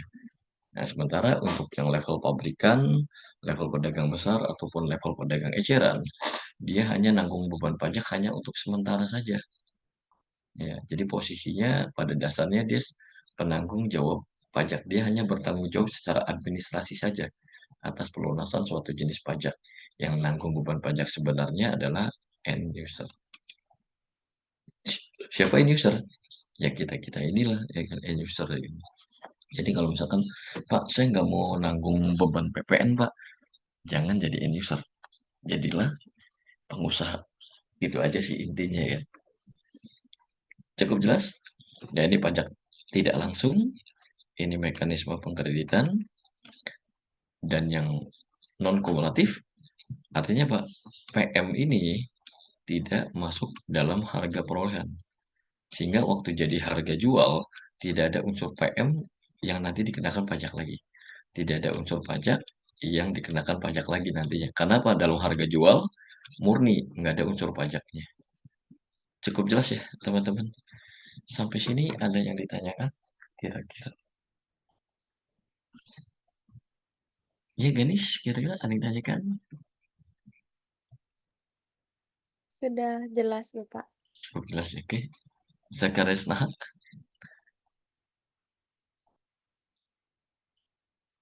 Zakarias, nggak ada. Trisnaning, ya Trisna, Belum ada, Pak. belum ada. Ini sambil saya ngabsen aja nggak apa-apa ya. Di Dewa Nyoman, Bakas Parantika, ada yang tanyakan? Belum ada ini. Jessica gimana Jessica? Ada yang tanyakan nggak? Belum. Belum ada. Ini Komang Ayu Puspita Dewi, Belum ada, Pak. belum ada. Luciana Wulandari, Lagi Pak, belum ada yang ada sih ditanyakan so kira? Pak. Belum Belum ada. Oke ada. siap. Nanti kalau ada nanti kita share up. Oke siap. Thank you. Oke sama-sama. Christine Adriana, Ratweda, belum ada. Komang Divinta Riani Putri, Belum ada, Pak. belum ada ya. Oke siap. Kita lanjut aja ya teman-teman ya. Nah ini karakter PPN secara umum ya kan. Jadi balik lagi nanti artinya ada karakter secara khususnya juga nanti yang beda ya kan. Oke sebelum saya lanjut kira-kira ada yang tanyakan atau enggak ada? Oke, ini ada di chat sekitar. Oke siap. Kalau nggak ada kita coba lanjut lagi ya kan. Nah karakter berikutnya ya kan. Jadi PPN itu ada karakteristiknya seperti tadi ya kan. Nah terus kita coba masuk ke Maaf, Pak. oh, boleh Ya, sedikit saya mau bertanya nih, Pak. boleh ya Kalau gini ya kan kan Cynthia. PPN itu kan tergantung dari dia PKP atau tidak. Iya, Nah, kalau misal pedagang ecernya atau kalau pabrikan udah pasti PKP sepertinya karena pasti omsetnya sudah di atas 4,8. iya, Kalau iya, misal kayak pedagang ecernya nanti tidak PKP berarti berhenti di dia ya, Pak ya? yep, betul. Oh gitu. Karena dia kan belum belum hak pungut PPN ya. Iya, berarti end Ya, user jatuhnya ya, Pak ya, pedagang ecer. jatuhnya jadi semacam end user jadi. Oh, oke. Ya semacam end user posisinya ya. Ter- Walaupun bukan bukan sebenarnya end user ya kan. Iya benar. Untuk statusnya seperti itu. Iya, karena tidak bisa ya Pak ya memanfaatkan PM-nya ya Iya, Pak ya. iya, jadi bukan end user, jadi dia jadi penanggung beban pajak lah, gampangnya gitu ya kan. Iya sih. Iya, seperti Oh, itu Cynthia berarti kurang harus lebih. harus PKP baru bisa memanfaatkan itu ya Pak ya. Betul. Nah, jadi boleh dibilang kalau kelebihannya dia jadi PKP adalah dia bisa mengkreditkan pajak masukan yang sudah dia bayar intinya. Ya. Kalau dia bukan PKP ya terpaksa dia masuk ke harga perolehan atau ke biaya, jadi masuk ke dibiayakan jadinya kan. nggak bisa mengurangi langsung beban pajak yang dia punya. Cukup jelas, Cukup Cynthia, cukup kira-kira? jelas. Ya ya Pak. Oke. Terima kasih atas penjelasannya. Oke, ada lagi kira-kira? Kalau belum ada, oh iya saya lupa nih. Kalau ini kita istirahat jam berapa ya biasanya? Di sana kan udah hampir setengah 11 ya. Kalau di Bandung masih jam 9.15. Mungkin kalau di Bali kan beda 1 jam ya kan. Biasanya istirahat jam berapa kira-kira? Saya belum tahu nih, ini kan Kurang jadwal lebih hari pertama. jam Iya gimana? 11 atau jam 11 gitu sih biasanya, Pak. Setengah 11. Iya, Oh berarti 15 menitan lagi lah ya. iya. Oke siap. Nah, ini balik lagi di sini kan. Nah di PPN nanti ada yang namanya seperti ini teman-teman ya. Objek ya kan. PPN objeknya apa sih ya kan? Nah, jadi tadi yang kita ceritakan ini udah sampai jauh nih. Ini udah sampai slide halaman 22 ya kan. Nah, jadi objek PPN ini diatur di 3 pasal yang berbeda ya kan. Ada di pasal 4, ada pasal 16C, dan ada di pasal 16D ya kan. Objek yang diatur di pasal 4, pasal 16C, dan pasal 16D ya kan. Nah, objek ini bukan tanpa sebab diatur di 3 pasal ya kan. Ya karena emang secara sifat objeknya ini berbeda ya kan. Nah, objek pasal 4, pasal 16C dan 16D kan. Oke, objek yang diatur di pasal 4 ini ada 8 objek ya kan. Ada 8 objek yang diatur di pasal 4 ya kan. Ada huruf A sampai dengan huruf H ya kan. Jadi ada 8 objek yang dikenakan PPN sebagaimana diatur di pasal 4 ya kan. Nah, sementara ada pasal 16C dan pasal 16D di sini. Pasal 16C dan 16D ini sifatnya berbeda dengan pasal 4. Bedanya di mana ya? Kalau pasal 4 ini objek yang secara sifat mungkin berhubungan dengan kegiatan usaha sehari-hari, berhubungan dengan core bisnis dia, berhubungan dengan apa ya, main bisnis sih, berhubungan dengan bisnis utama dia, pekerjaan utama dia ya kan. Ini yang di pasal 4. Contoh misalkan kayak, Pak, kalau toko pakaian gimana, Pak? Kebetulan di Bandung banyak toko pakaian ya kan. Ya. Pak, kalau toko pakaian pasal 4-nya, Pak. Ya waktu dia jual baju, jual pakaian, jual celana, jual sweater, jual jaket, jual cardigan, jual apalah namanya, jual topi, ya, jual sepatu, ya. Nah, itu objek pasal 4-nya. Ya karena apa? Karena core bisnis dia jualan pakaian. Nah, seperti itu teman-teman ya. Itu yang objek pasal 4. Nah, yang agak mirip dengan objek pasal 4 adalah objek pasal 16D. Nah, objek pasal 16D di sini penyiaran aktiva yang oleh PKP yang menurut tujuan semula aktiva tersebut tidak untuk diperjualbelikan. Ya, jadi kayak toko pakaian, contoh ya, yang pasal 16D-nya dia Pak, misal contoh toko pakaian kan mungkin punya mobil box ya. Ini saya komunikasi dengan siapa nih yang bisa ini? Cynthia lagi? Cynthia lagi bisa komunikasi? Atau Ganis? Ganis? Ya. Dir, Pak. Oke siap. Ya misalkan jadi kalau toko pakaian kan mungkin punya mobil box ya. Mhm. Nah, yang jadi masalah di sini, waktu beli mobil box apakah untuk dijual tujuannya? Tidak ya, untuk dipakai. Tidak, kan pakai untuk operasional biasanya. Ya, jadi sama ya di pasal 16D ya. Ya, Hmm. tujuan tidak untuk diperjualbelikan ya kan. Menurut tujuan semula aktiva tersebut tidak untuk diperjualbelikan ya kan. Cuma mobil box yang dipunyai oleh toko pakaian itu apakah dipakai seumur hidup? Kan belum tentu juga ya. Belum tentu, iya. Ya, bisa jadi ada mobil box yang lebih tenaganya lebih gede mungkin ya kan. Mungkin ada mobil box yang mungkin secara bentuk kan lebih cocok dengan tema dia punya toko mungkin ya kan. Atau apalah penyebabnya sehingga menyebabkan bisa saja mobil box yang dia punya yang lama ini dia jual untuk beli mobil box yang baru ya kan. Nah, waktu dia jual mobil box ini analisis yang dipakai pasal 16D. Karena dia beli mobil box tersebut tidak ditujukan untuk dijual waktu pertamanya. Cukup jelas ya? Nah, jadi analisisnya kurang lebih seperti itu. Bisa bedakan pasal 16D dengan pasal 4. Nah, contoh yang kedua, masih 16D adalah, halo Ganis, nggak apa-apa ya? Aman, Pak. Lanjut, lanjut. Oke, siap. Nah, jadi contoh yang kedua misalkan toko pakaian. Toko pakaian, dia punya komputer lah. Ya, PC. Dia punya PC ataupun laptop ya kan.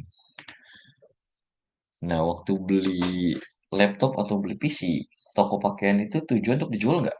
Kalau menurut Ganis? Tidak. Enggak ya, untuk dipakai ya kan. Jadi masuk di sini ya.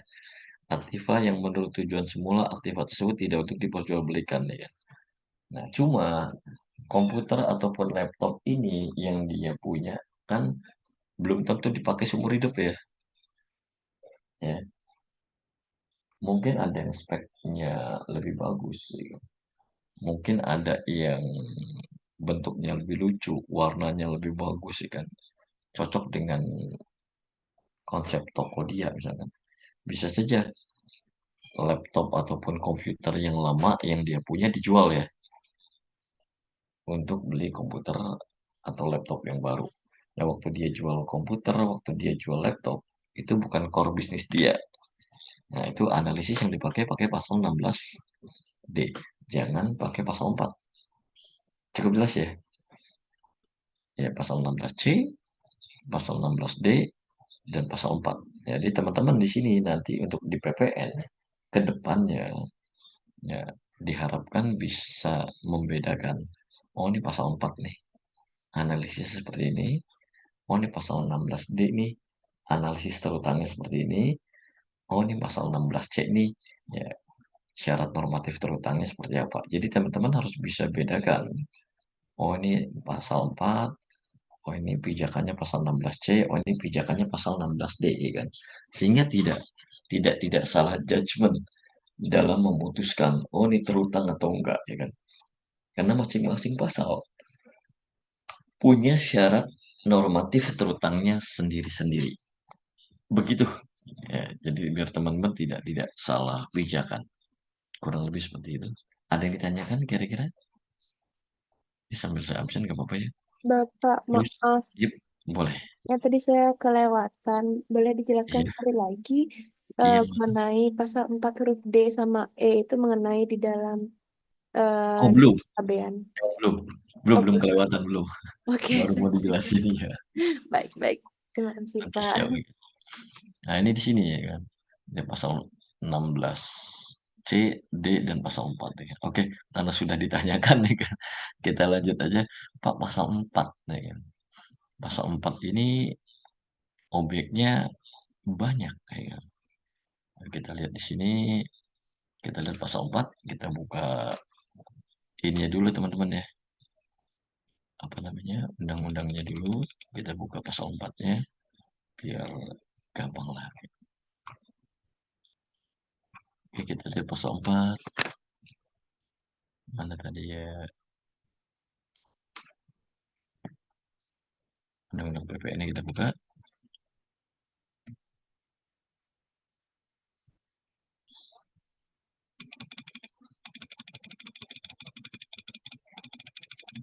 Oke, belum ada ya. Belum tampil. Coba kita buka dulu teman-teman ya pasal 4-nya. Oke, Undang-Undang PPN. Udah kelihatan di sini? Sudah, Pak. Oke, siap. Kita lihat, kita cari pasal 4-nya. Oke, pasal 4. Oke, kita lihat di sini. Oke, pasal 4-nya udah kelihatan. Nah, pasal 4 di sini kan. Nah, ini ada A sampai dengan huruf H ya. Begitu Ganis ya. Oke. PPN dikenakan atas A, B sampai dengan huruf H. Ya, nah gitu. Ya, ini benernya syarat normatifnya di sini udah ada nih. Cuma, ya kan, mungkin karena banyak, ya kan, dianggap aja lah, oh ini Pak masih tersirat, belum tersurat, ya kan. Nah, jadi mudah-mudahan kita cek dulu, ya kan. Oh ini benernya udah ada nih. Cuma kita lihat polanya, ya kan. Kita lihat polanya dulu, ya kan. Jadi lihat teman-teman. Oke, kita lihat huruf A, ya kan. Sampai dengan huruf H. Huruf A, ada kata-kata oleh nggak kalau menurut Ganis? Huruf A, ada kata-kata oleh nggak? Ada Pak oleh pengusaha. Huruf B ada nggak? Nggak ada kan? Tidak ada. Oke, huruf C ada ya. Ada. Huruf D nggak ada. Huruf E nggak ada. Huruf F ada. Ada. Huruf G ada. Huruf H Ada. nah, jadi dari A sampai H ada yang pakai kata-kata oleh, ada yang enggak. Ya kan? Nah kita lihat yang pakai kata oleh. Ini kalau kita persempit jadi jual atau beli aja ya. Dijual. Oke. Penyerahan oleh. Kalau menurut Ganis, huruf A ini kira-kira posisi penjualan apa pembelian? Pembelian. Huruf A, penjualan apa pembelian? Penyerahan barang apa aja. Oh, dilakukan oleh pengusaha penjualan. Penjualan ya kan. Jadi artinya apa? Posisi penjualnya diatur ya di sini ya. Ya, penjualan oleh siapa lah istilah gampang seperti itu ya kan. Ya posisi ini diatur penjualnya ya kan. Nah, kalau misalkan nggak pakai oleh yang huruf B, kalau menurut Ganis ini perolehan penjualan atau pembelian ini? Huruf B nih, penjualan atau pembelian? Pembelian. Ya, pembelian. Kalau pembelian tidak diatur oleh siapa? Artinya apa? Pembelinya nggak diatur supaya terutang itu ya kan. Yang diatur penjualnya. Jadi yang syarat yang pertama supaya terutang PPN adalah yang menyerahkan adalah pengusaha. Nah, siapa sih pengusaha? Ya tadi nyambung dari pertanyaan Cynthia ya kan.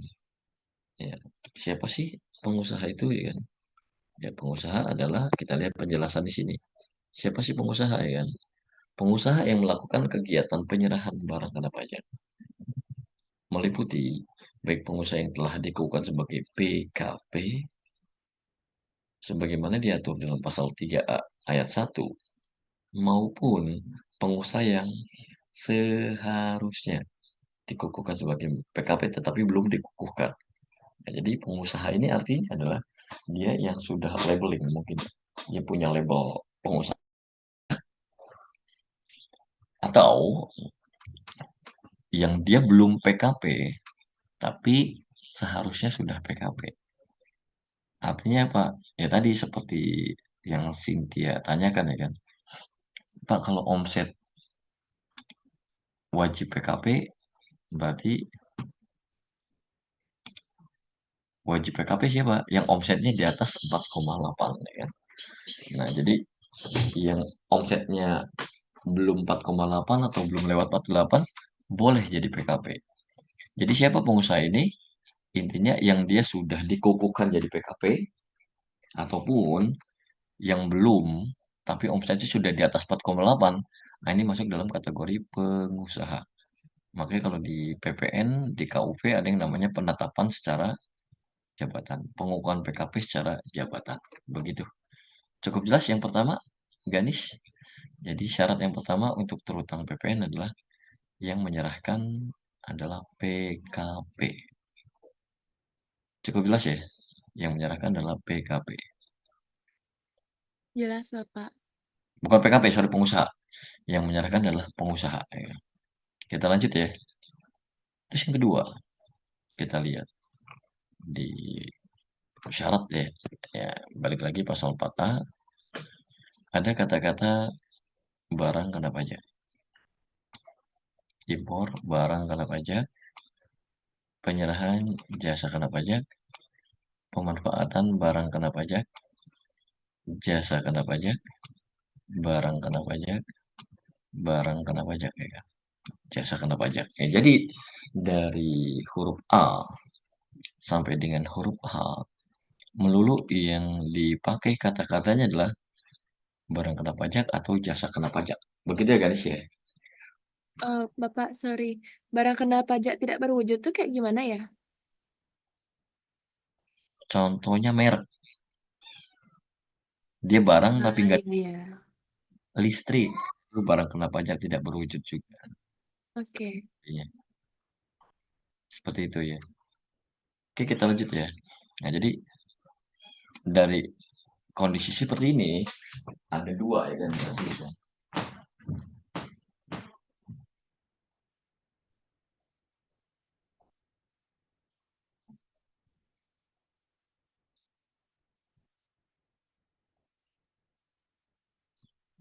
Yang diserahkan atau yang ditransaksikan atau yang dikonsumsikan atau yang dijual belikan istilahnya kan.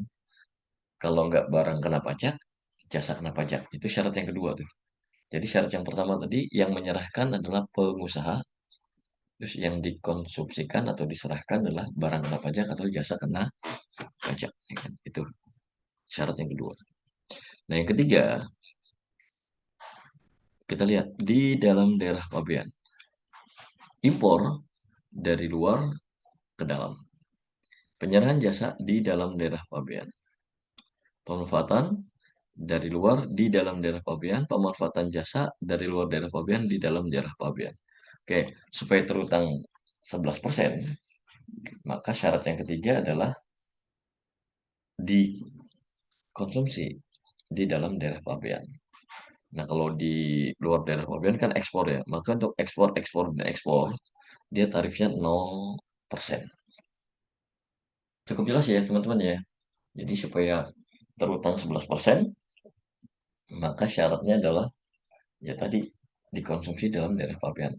Nah, karena di sini dalam satu rangkaian kalimat, maka syarat tersebut adalah kumulatif. Jadi supaya terutang PPN 11%, yang menyerahkan adalah pengusaha. Yang diserahkan adalah barang kena pajak atau jasa kena pajak dan dikonsumsi dalam daerah pabean. Nah, sepanjang tiga syarat ini terpenuhi secara kumulatif, maka PPN terutang. Sampai sini cukup jelas? Ada yang ditanyakan? Oke? Sampai sini cukup jelas? Sekarang jam berapa? Di sana 10:30 ya berarti ya? Iya. Oke, berarti kita istirahat aja dulu ya. Ya, istirahat dulu. Mungkin berapa menit kira-kira istirahatnya? Biasanya?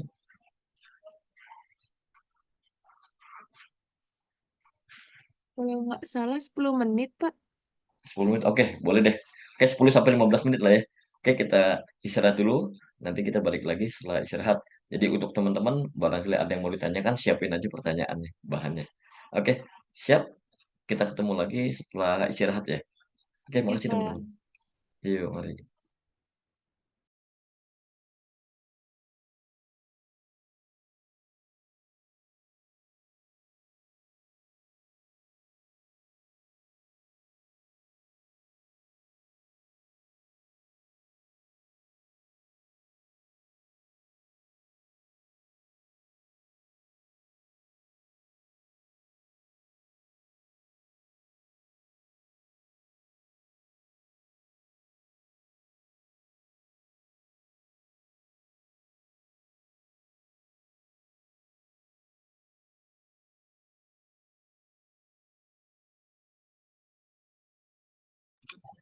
Halo,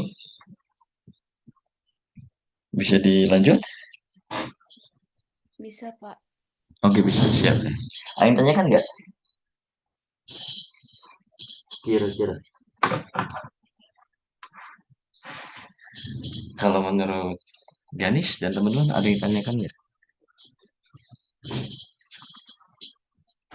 Indah Febriani, ada yang tanyakan? Indah? Belum? Belum ada yang tanyakan. Oke, kita lanjut.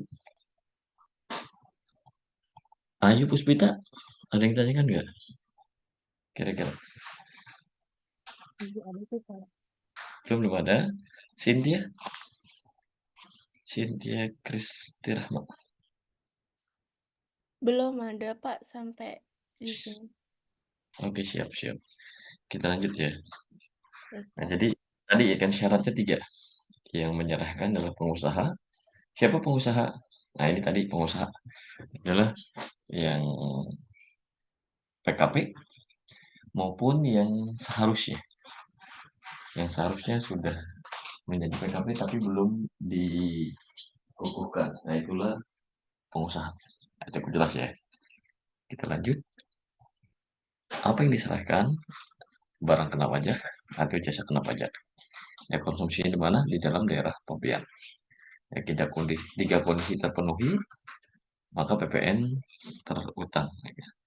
Nah, di sini supaya terutang ini PPN tidak diatur berapa sih besar nilai nominal. Ya, di syarat ini nggak ada. Ya kan? Jadi balik lagi ke sepanjang 3 syarat yang tadi terpenuhi, berapapun nilainya, maka PPN terutang. Intinya seperti itu. Ya. Lanjut ya. Ya tadi siapa pengusaha tadi udah kita bahas. Ya, yang diserahkan barang kena pajak.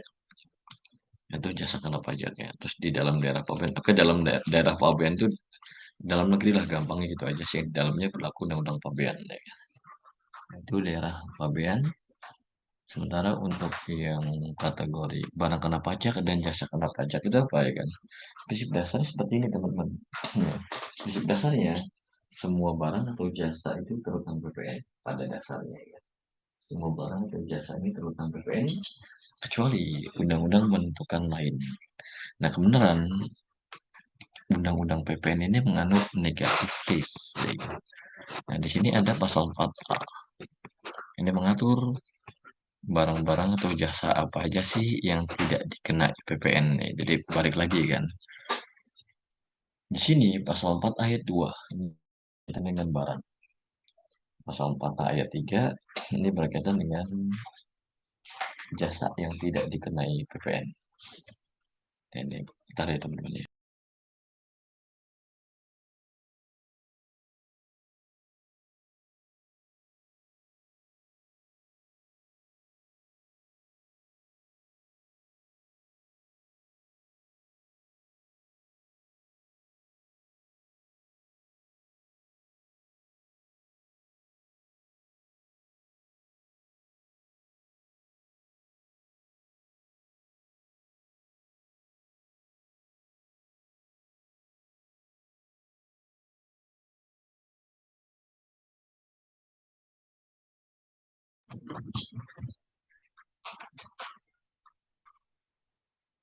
Halo, sorry.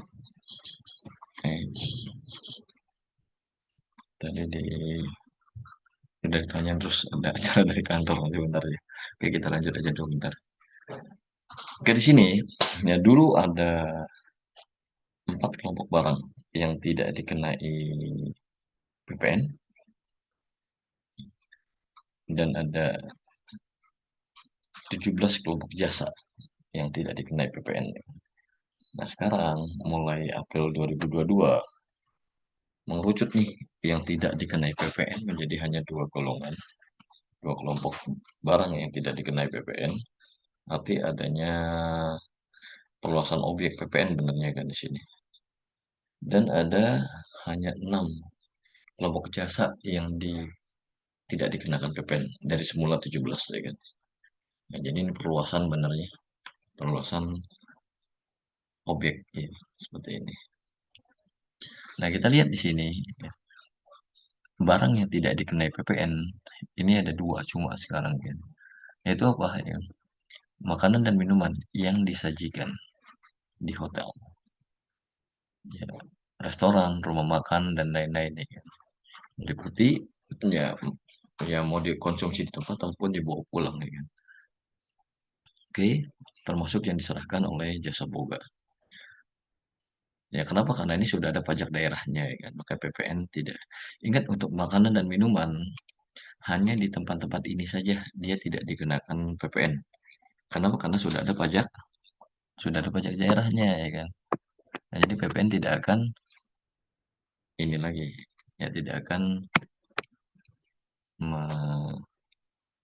ini kan lagi, jadi tidak akan menjadikan objek lagi.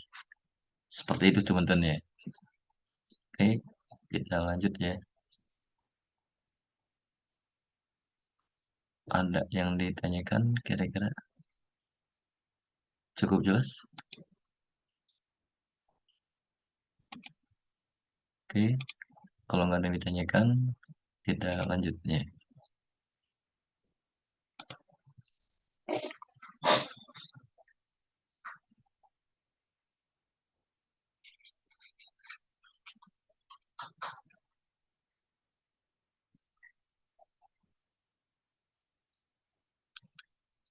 Oke, berikutnya ya. Berikutnya adalah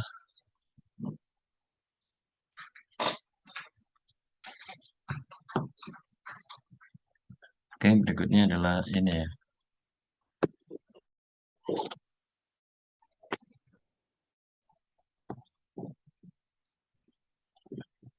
Yang kedua, ya kan?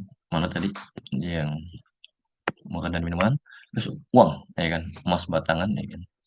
Dan juga apa namanya? Emas batangan itu kepentingan devisa negara dan juga surat-surat berharga, ya kan? Jadi, nah ini kelompok yang kedua, ya kan? Nah, ini nanti ingat yang kedua ini adalah uang, ya. Ini semua jenis uang, ya. Uang apapun, ya termasuk uang monopoli kan, kayak emas batangan. Ingat jangan hanya dihafal emas batangannya aja, tapi emas batangan untuk kepentingan cadangan devisa negara yang bukan objek ya kan ya. Dan surat berharga ini surat berharga mungkin kayak saham, obligasi dan sejenisnya deh yang berharga di pasaran ya kan. Ini dua kelompok barang yang tidak dikenai PPN. Dan yang teman-teman juga harus paham ya nantinya seperti itu ya. Sampai sini ada yang ditanyakan nggak kira-kira? Cukup jelas? Ada yang ditanyakan sebelum kita lanjut? Oke, kalau kita lanjut, ya kan? Kita lanjut dulu di sini. Ada di berikut ya kan, di PMK 70 ya kan. Ini PMK 70 kita buka dulu ya teman-teman ya. Ada PMK 70 tahun 2022 ya kan. Ini mengatur tentang barang-barang apa saja sih ya kan. Ya, yang tadi ya kan dikecualikan ya kan. Ya, jadi barang-barang tadi yang dikecualikan apa saja ya kan. Nah, ini yang harus teman-teman pahami nanti ya. Oke, di sini makanan dan minuman ya kan. Ya, makanan dan minuman yang disajikan di hotel. Nah, ini jadi banyak nih seperti ini kan. Ada beberapa ya kan. Hotel, restoran, rumah makan ya kan. Kenapa? Ya karena dia ada pajak daerah di sini oleh pengusaha jasa catering dan lain-lain. Ini merupakan objek pajak daerah. Jadi tidak dikenakan PPN ya kan. Nah, cuma ada beberapa yang mirip nantinya kan. Nah, ada kelompok jasanya nanti kita skip dulu ya kan. Nah, kelompok makanan minuman dulu ya kan. Makanan minuman sebagaimana pasal 2 meliputi makanan dan minuman baik yang dikonsumsi di tempat ataupun tidak. Nah, jadi bisa mungkin dia dibawa pulang, take away ataupun mungkin via delivery ya mungkin ya sekarang kan.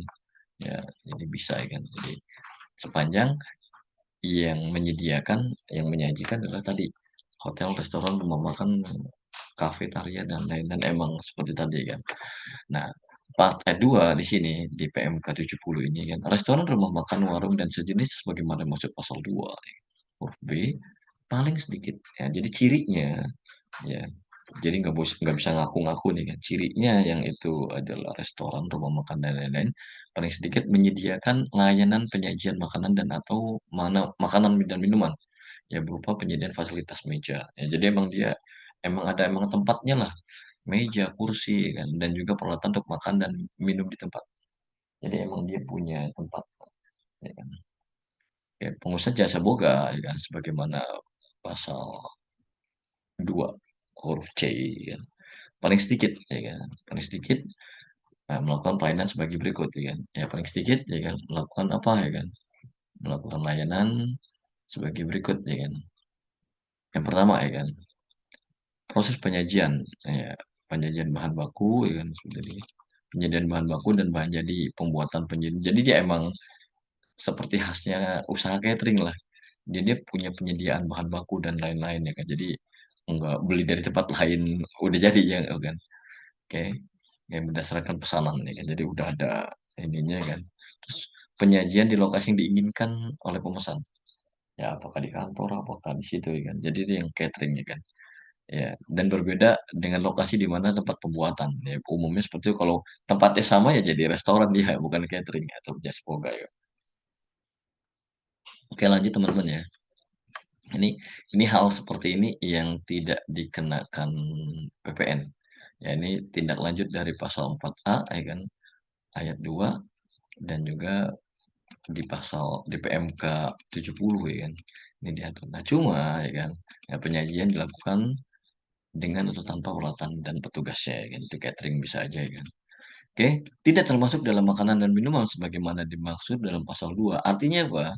Yang ini dia objek nih pada dasarnya, kan.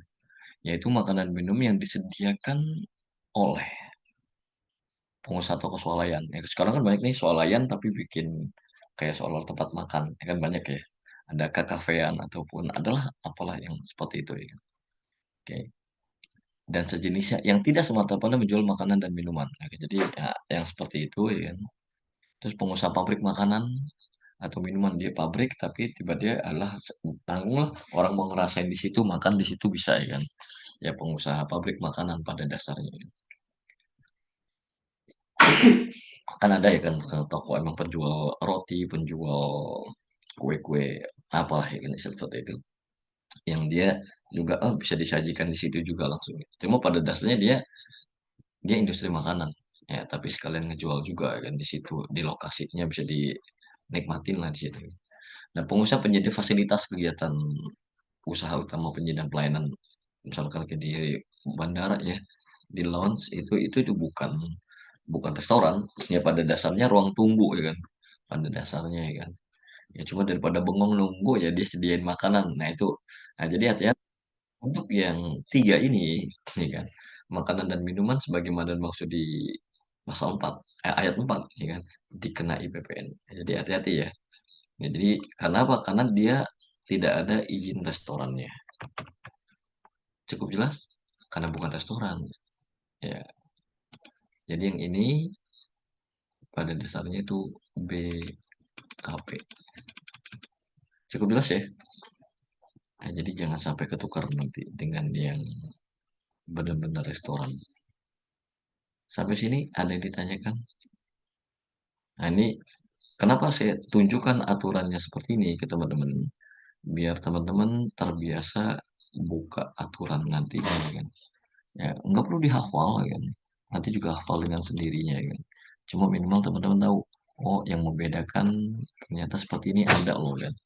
Jadi walaupun kelihatannya sama, saya selalu bilang ke teman-teman, yang kelihatan sama itu kayaknya sama, kelihatannya sama, ya kan. Yang mirip, ya itu berarti nggak sama. Cukup jelas ya. Oke, kita lanjut nih. Jadi hati-hati bisa dibedakan hal-hal yang tadi terutang PPN pada dasarnya. Yang pasal pada ayat 4 tadi, kan. Cukup jelas ya.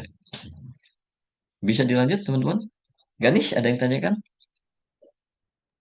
Sejauh ini belum ada, Pak. Oke, siap. Nah, sekarang kita akan coba lanjut pasal 4A ayat 3. Ya, tadi kan baru kelompok barang, ya kan. Nah, kita lihat yang kelompok jasa, ya kan. Yang kelompok jasanya apa saja?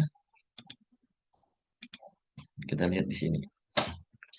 Ya, jenis jasa yang tidak dikenai PPN. Dulu sebelumnya ada 17. Ya, maka di sini ada sampai dengan huruf ya masih bawah ya kan, sampai Ki. Ya ada 17 dulu, ada 17 kelompok jasa yang tidak dikenakan PPN. Ya. Sekarang mengerucut, hanya sisa 6 jasa yang tidak dikenai PPN. Apa saja sih? Jasa keagamaan, jasa kesenian, hiburan, ya kan. Ini jasa keagamaan ini lebih ke jasa di bidang keagamaan.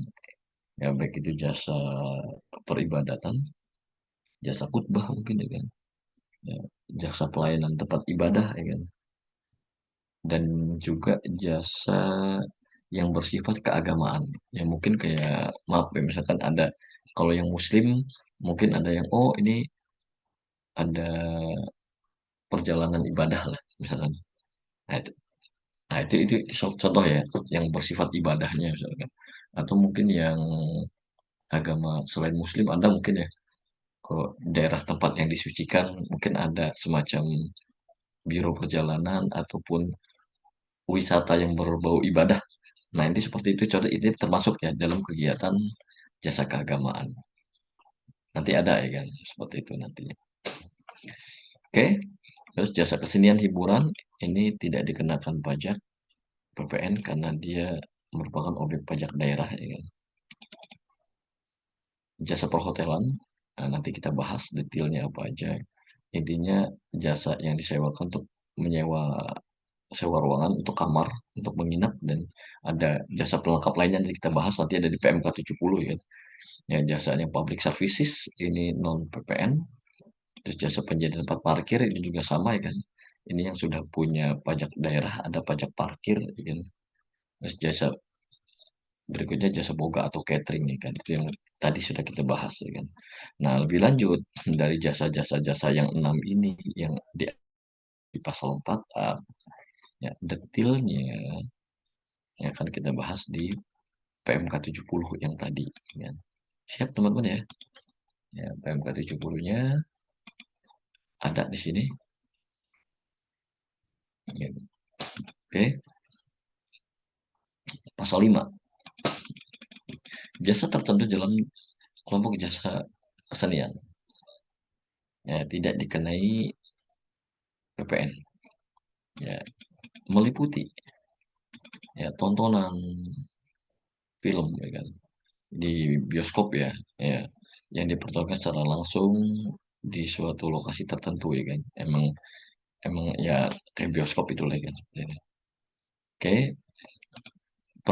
pergelaran kesenian, ya konser ataupun apalah ataupun atau apa ya pagelaran busana itu masuk kategori jasa seni ya, ya, dan hiburan kontes kecantikan ya jadi kak misan ya kan ini masuk ya kan kontes binaraga pameran ya kan pertunjukan nah, ini kesenian ataupun hiburan ya kan sirkus akrobat sulap ya kan termasuk mungkin komika ya, ya termasuk di dalamnya mungkin ada ya kan pacuan kuda lomba dan lain-lain ya kan permainan ketangkasan ya termasuk main bola misalkan kan ketangkasan masuk ya kayak olahraga permainan di ruangan ya kan dan kebugaran ya jadi kayak game center dan lain-lain mungkin ya kan oke rekreasi wahana air ya misalkan ada water sport kayak di Bali kan banyak ya kan mungkin ada ya kan wahana ekologi mungkin kayak apa ya kan seperti itu wahana pendidikan lain wahana budaya kan banyak ya kan ini yang bukan objek PPN juga di sini panti pijat nah, pijat refleksi ya kan ini juga bukan objek PPN ya kan termasuk di dalamnya ini ada pajak hiburan dan restoran ya kan oke diskotek ini balik lagi ini juga ada pajak hiburannya nanti kan mandi uap perawatan dengan air ya kan jadi, bar klub malam dan lain-lain ya kan ya seperti itu ya kan nah ini ada jasa berupa pajak hiburan oleh Pemda jadi PPN tidak akan kenakan lagi cuma ya balik lagi nanti ada ya kan tidak termasuk jasa kesenian dan hiburan sebagaimana dimaksud pada ayat 1 yaitu ya kan nah, jadi tidak masuk yang di atas nih berarti artinya dikenai PPN nih kan adalah kegiatan pelayanan penyediaan tempat ruang ataupun peralatan ya untuk perlengkapan untuk permainan golf ya. Di golf kan biasanya kan ada model kayak kayak kalau di bandara ada lounge-nya ya kan. Nah, kalau di ini di golf ada kayak ruang tunggu lah. Nah, buat ruang nyantai setelah istirahat ataupun apa atau nunggu dan lain-lain itu objek PPN atas kutipan ininya ya kan. Fee-nya, biayanya ke objek PPN karena itu bukan jasa kesenian atau jasa hiburan ya kan. Ya prinsipnya ruang tunggu itu kan. Ya semacam ruangan lah. Ya, itu atau apa ya kan. Dan ya, penyerahan jasa digital. Nah, kayak sekarang kan banyak yang streaming-streaming langsung nonton bareng dan lain-lain ya kan. Ada nonton bareng apalah ada dan lain-lain. Ya kan. Jadi itu masuk kategori yang bukan jasa hiburan. Artinya yang ini ya kan, jasa kesenian hiburan sebagaimana dimaksud ayat 2 ini dikenai PPN. Ya, jadi hati-hati teman-teman ya.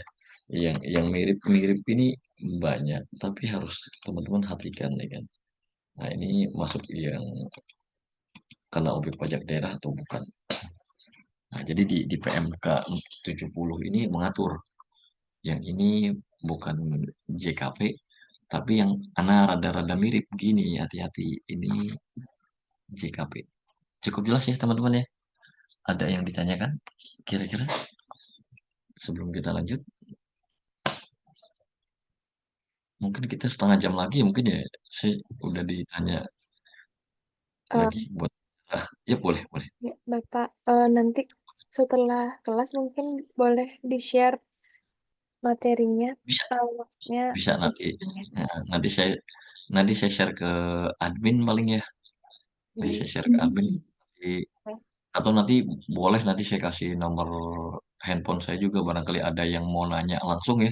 Siapa tuh di kelas malu-malu mau nanya ya kan. Pak banyak orang Pak malu mau nanya. Malu ini rahasia kantor misalkan. Ya boleh sih nanti kalau mau. Kayak gitu kan sih. Baik, terima kasih, Pak. Sama-sama. Kita lanjut.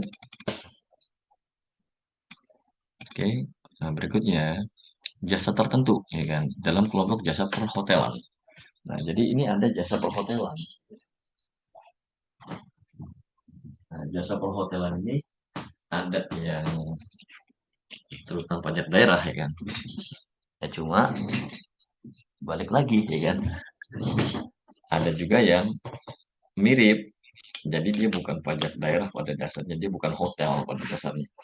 Ya cuma nyaru lah, nyaru cewek ya, nyamar. Mirip jadi kan. Jadi itu bukan pajak hotel pada dasarnya. Nah, gimana caranya? Nah, jasa tertentu adalah jasa di bidang penyewaan kamar dan jasa penyewaan ruangan di hotel, hostel, villa, bla bla bla bla bla bla. Kayak seperti ini ada yang notabene tempat-tempat ini merupakan ada izin hotelnya lah, ada izin perhotelannya ya kan. Ya mungkin ada NPWPD-nya dan juga dia sudah objek pajak daerah, udah ada pungutannya ya kan. Nah, seperti ini, ya jasa persewaan kamar meliputi ya meliputi apa ya kan? Meliputi jasa penyediaan akomodasi dan fasilitas penunjang. Ya, dan fasilitas penunjangnya, akomodasi dan penunjangnya di sini yang terkait langsung ya dengan jasa penyewaan kamar. Ya, seperti ini. Baik yang berupa pelayanan kamar ya kan. Bisa juga di sini AC, binatu dan lain-lain ya kan. Jadi seperti ini kan. Meliputi akomodasi dan fasilitas penunjang ya kan. Termasuk fasilitas tambahan. Nah, fasilitas tambahan di sini kan. Fasilitas tambahan termasuk juga room service ya kan, dan lain-lain ya kan. Ya khusus untuk penyewa kamar ya. Dan fasilitas terkait tamu untuk menginap ya kan. Ini adalah misalkan kayak dia untuk ada fasilitas olahraga atau hiburan ya kan. Fotokopi, telek dan lain-lain itu termasuk ya kan. Termasuk juga antar jemput ya. Ada juga berupa fasilitas transportasi hotel ya kan. Itu yang masuk dalam kategori jasa penyewaan ruangan untuk menginap termasuk fasilitas tambahannya dan fasilitas terkait dengan tamu yang menginap. Nah, ini non JKP kan. Oke. Ya, jasa penyewaan ruangan sebagaimana maksud S1 merupakan jasa penyewaan ruangan untuk kegiatan acara atau pertemuan. Jadi kayak nyewa hall, nyewa aula lah, entah apakah nanti buat acara nikahan, acara pertemuan, acara apalah ya kan, intinya seperti itu. Untuk meeting, untuk rapat, untuk apa. Nah, ini masuk dalam kategori yang non JKP. Begitu teman-teman ya. Nah, kita lihat di sini ya tidak termasuk dalam jasa perhotelan sebagaimana maksud S1 ya paling sedikit berupa ya, jasa penyewaan ruangan untuk selain kegiatan acara atau pertemuan di hotel. Nah, jadi kayak mungkin ada tiketing, mungkin ada restoran, ada ATM center, ada mungkin ada apa ya, butik, mungkin ada salon, mungkin ada pusat kebugaran yang bukan punya hotel ya. Nah, ini seperti ini. Ada apotek mungkin ada tambahan lainnya misalnya seperti itu ya kan. Ya di luar ini yang sewa ya oleh pihak luar. Nah, itu bukan yang ini nantinya. Bukan masuk dalam kategori yang non JKP. Kalau ini JKP pada dasarnya kan. Kita lihat lagi yang kedua, jasa penyewaan unit atau ruangan termasuk tambahannya kan di apartemen, kondominium dan sejenisnya. Ini secara umum ya apartemen, kondominium dan ini kan nggak punya izin hotel. Kecuali ada beberapa hotel yang kadang-kala dia punya unit ya. Dia di apartemen, jadi dia ada punya punya unit-unit yang disewakan ya kan. Nah, jadi kalau dia punya izin perhotelan masuk kategori hotel. Tapi kalau secara umum normal biasa, dia bukan seperti jasa perhotelan yang dimaksud. Oke lanjut ya kan. Ya, jasa biro perjalanan atau perjalanan wisata yang diselenggarakan oleh pengelola jasa perhotelan. Nah, jadi balik lagi, ya walaupun dia mungkin, oh saya bisnisnya dia perhotelan Pak. Nah, tapi jasa ini bukan jasa perhotelan nih. Ya walaupun oleh hotel, tapi untuk jasa yang seperti ini, nah dia nggak masuk yang dikecualikan. Nah, jasa perhotelan sebagai maksud di ayat 6 yang A, B, C ini dikenai PPN. Nah, jadi ini pada dasarnya barang kena pajak. Cukup jelas ya. Jadi teman-teman harus cermat dalam hal ini. Jangan sampai salah judgement atau salah-salah ngambil keputusan, ya, salah ngambil langkah. Oh ini mestinya terutang jadi tidak terutang, ini hati-hati ya kan. Atau salah juga misalkan mestinya nggak terutang malah dipaksa harus terutang, ya hati-hati lagi. Ya tadi ya pengecualian jasa penyewaan ruangan di apartemen ya kan. Ya sebagaimana ini dari kelompok jasa hotel yang tidak dikenai PPN dan dirasakan izin usaha. Jadi kalau dia punya izin tadi yang di apartemen tadi udah kita bahas ya. Kecuali kalau dia punya izin ya masuk dalam kategori jasa perhotelan ya kan. Karena di Bali kan banyak ya yang sifatnya kayak apartemen tapi pengelolanya hotel. Ada beberapa unit yang emang dijual untuk umum, ada juga yang emang disewakan menyatu dengan jasa perhotelan bisa seperti itu. Oke. Nah, jasa tertentu untuk jasa penyedia tempat parkir. Oke, hati-hati ya kan. Ini sudah ada pajak parkir. Ya kalau yang benar-benar jasa parkir biasa itu merupakan pajak daerah. Ya, jadi ada pajak parkir ya kan. Nah, ini beda dengan jasa pengelolaan tempat parkir. Jasa pengelolaan tempat parkir ini beda. Mungkin kalau di mall ada yang namanya secure parking, ada juga mungkin ada 911, mungkin ada sun parking, atau kalau mungkin kalau di Denpasar sepengetahuan saya ada yang namanya PD parkir, ya PD parkir Denpasar ya kan ada ya kan. Itu mengelola tempat parkir juga ya kan di beberapa tempat belanja ya kan. Di beberapa pasar biasa mereka kerjasama dengan banjar-banjar tertentu atau dia bekerjasama dengan pengelola pemilik gedung ya kan untuk mengelola parkirnya. Jadi beberapa seperti itu ya kan. Itu pengelolaan parkir. Kalau jasa pengelolaan parkir bukan objek pajak daerah. Nah, itu PPN. Nanti kita lanjut ya kan. Yang dimaksud dengan jasa penyediaan tempat parkir yang gimana sih ya kan? Meliputi penyediaan dan penyelenggaraan tempat parkir. Ya, penyelenggaraan tempat parkir atau menyediakan tempat parkir dan pelayanan valet ya kan seperti ini. Seperti ini juga masuk kategori parkir ya kan. Nah, tidak termasuk jasa penyediaan parkir sebagaimana dimaksud paling sedikit berupa jasa pengelolaan tempat parkir. Nah, kalau ini tidak termasuk. Kalau jasa pengelolaan tempat parkir beda, karena dia punya sistem. Dia ngatur oh, berapa slot lagi yang tersisa ya kan, yang mana-mana dan biasanya ini kan sistemnya bagi hasil dengan penyedia tempat parkir. Biasa seperti itu ya kan, nanti biasa dibagi hasil sistemnya seperti pada umumnya kan. Jasa pengelola tempat parkir sebagaimana maksud dikenai PPN. Ya, jadi untuk yang jasa pengelola tempat parkir yang ayat 2 ini merupakan jasa kena pajak. Hati-hati ya kan. Ini balik lagi harus teman-teman harus bisa bedakan. Jasa pengelola tempat parkir dikenai PPN. Ya, jasa pengelola tempat parkir sebagaimana dimaksud merupakan jasa yang dilakukan oleh pengusaha pengelola tempat parkir untuk mengelola tempat parkir yang dimiliki atau disediakan pemilik tempat parkir. Ya, dengan menerima imbalan dari pemilik tempat parkir, termasuk imbalan dalam bentuk bagi hasil. Ya, ini tadi seperti saya sebut umumnya seperti itu ya, kan. Kalau di Denpasar kayaknya masih masih ada ya PD parkir Denpasar. Sepengetahuan saya kalau di Indonesia itu cuma ada dua kayaknya, ya di Makassar sama di Denpasar kayaknya ada PD parkirnya itu ya. Di luar tuh kayaknya nggak ada sih. Udah pakai pihak swasta kebanyakan. Iya benar Pak, masih di Denpasar. Masih ada ya? Ada Pak, PD Sepengetahuan parkir. saya di daerah daerah Renon itu PD parkir itu kayaknya kantornya ya. Dekat-dekat Iya, BCA situ lah dekat BCA ya kan kalau salah. iya di Renon pokoknya Pak. Iya, seperti itu. Ya. Iya, Iya, pokoknya deket apa sih? Yang Plaza Renon ya dekat situ sebelum sebelum Plaza Renon pokoknya dia posisinya. Sepengetahuan saya.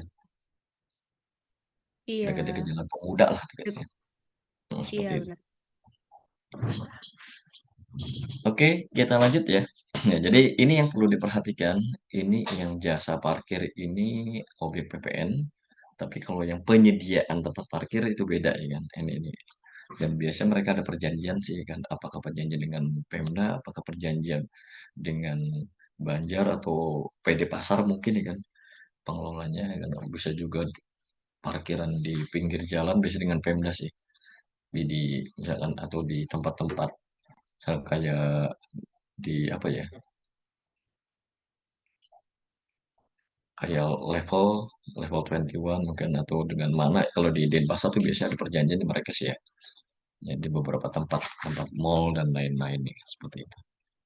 Oke, jadi harus bisa dibedakan teman-teman nih. Ada yang ditanyakan kira-kira? Cynthia ada yang ditanyakan? Kayaknya deket deh sama PD parkir tempatnya.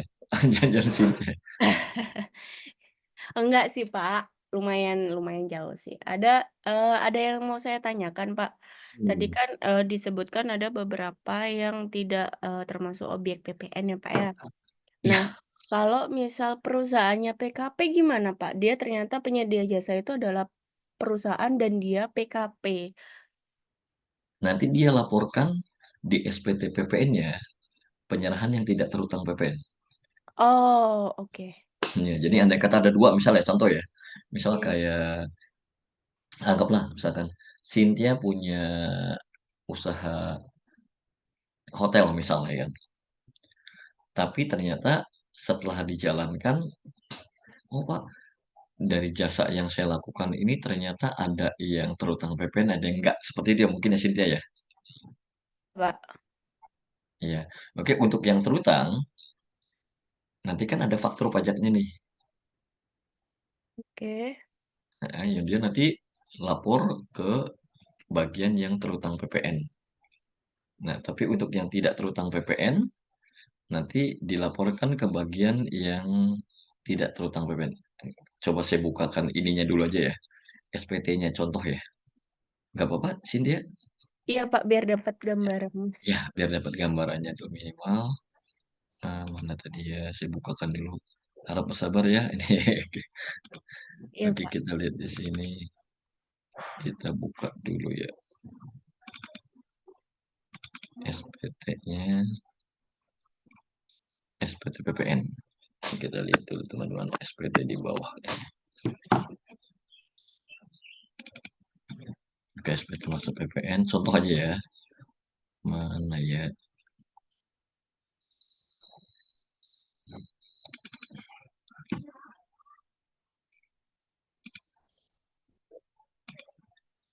Oke, nanti kita coba tampilkan dulu. Kita coba saya tampilkan ya Cynthia ya. Iya, Pak. Oke, udah kelihatan Cynthia? Sudah, Pak. Udah kelihatan ya. Oke. Nah ini di posisi di sini. Nah untuk yang terutang nanti kan dia ada nomor fakturnya nanti diuraikan dia nanti ya kan. Nah untuk yang tidak terutang di sini. Nah tidak terutang Oh, PPN tidak terutang PPN. Oke. ada di sini ya kan. Cukup jelas ya. Nah ini yang terutang Oke. PPN ada apakah dia kodenya berapa dan lain-lain untuk yang tidak terutang di sini. Begitu teman-teman. Oke. Kan Cukup jelas berarti ya. Yep. cukup sih, Pak. Tapi saat input di e-fakturnya berarti, Pak, ya? Input Iya, dan yang output-nya yang ya? ini manual. Oh, ini manual. Heeh, yang Oh, e-faktur kan iya yang ini. manual. Yang Di ini kan di e-faktur ya. induknya ya? Iya, di induknya langsung dia. Karena dia nggak akan masuk, nggak ada faktur kan dia. Iya, benar. Ya, gitu. Nanti ini manual totalnya berapa. Intinya biar biar bisa selaras dengan yang dilaporkan di omset PPh badannya nantinya seperti itu. Oke, baik. Oke. Baik, Pak, cukup jelas, Pak. Terima Oke, kasih. siap. Sampai sini ada yang tanyakan teman-teman? Oke, kalau nggak ada, ini saya karena acara di kantornya jam 11 WIB ya kan, berarti kan jam 12 sana ya. Iya, saya harus ada acara dulu. Untuk pertemuan pertama kayaknya terpaksa saya sudahi lebih cepat dulu ya. Nanti untuk pertemuan berikutnya saya panjangin deh biar biar cukup materinya nanti ya kan. Oke, nggak apa-apa teman-teman ya. Oke. Untuk sementara untuk pertemuan hari ini karena satu lain hal saya akhiri lebih cepat. Mungkin itu aja ya kan. Oke, terima kasih atas atensi teman-teman. Jaga kesehatan. Nanti saya upayakan saya share deh mungkin ya kan. Kalau nggak paling telat besok saya share ke teman-teman ya kan, itu aja sih materi ini ya kan. Ini karena ada acara di kantor. Oke, makasih teman-teman ya. Ya, sampai ketemu besok di waktu dan jam yang sama ya berarti ya. Oke, terima kasih. Salam Makasih, sehat terus. Pak. Oke, Terima selamat kasih, Pak. menikmati weekend sama-sama. Oke, makasih. Baik, Ya, kasih. selamat siang. Siang.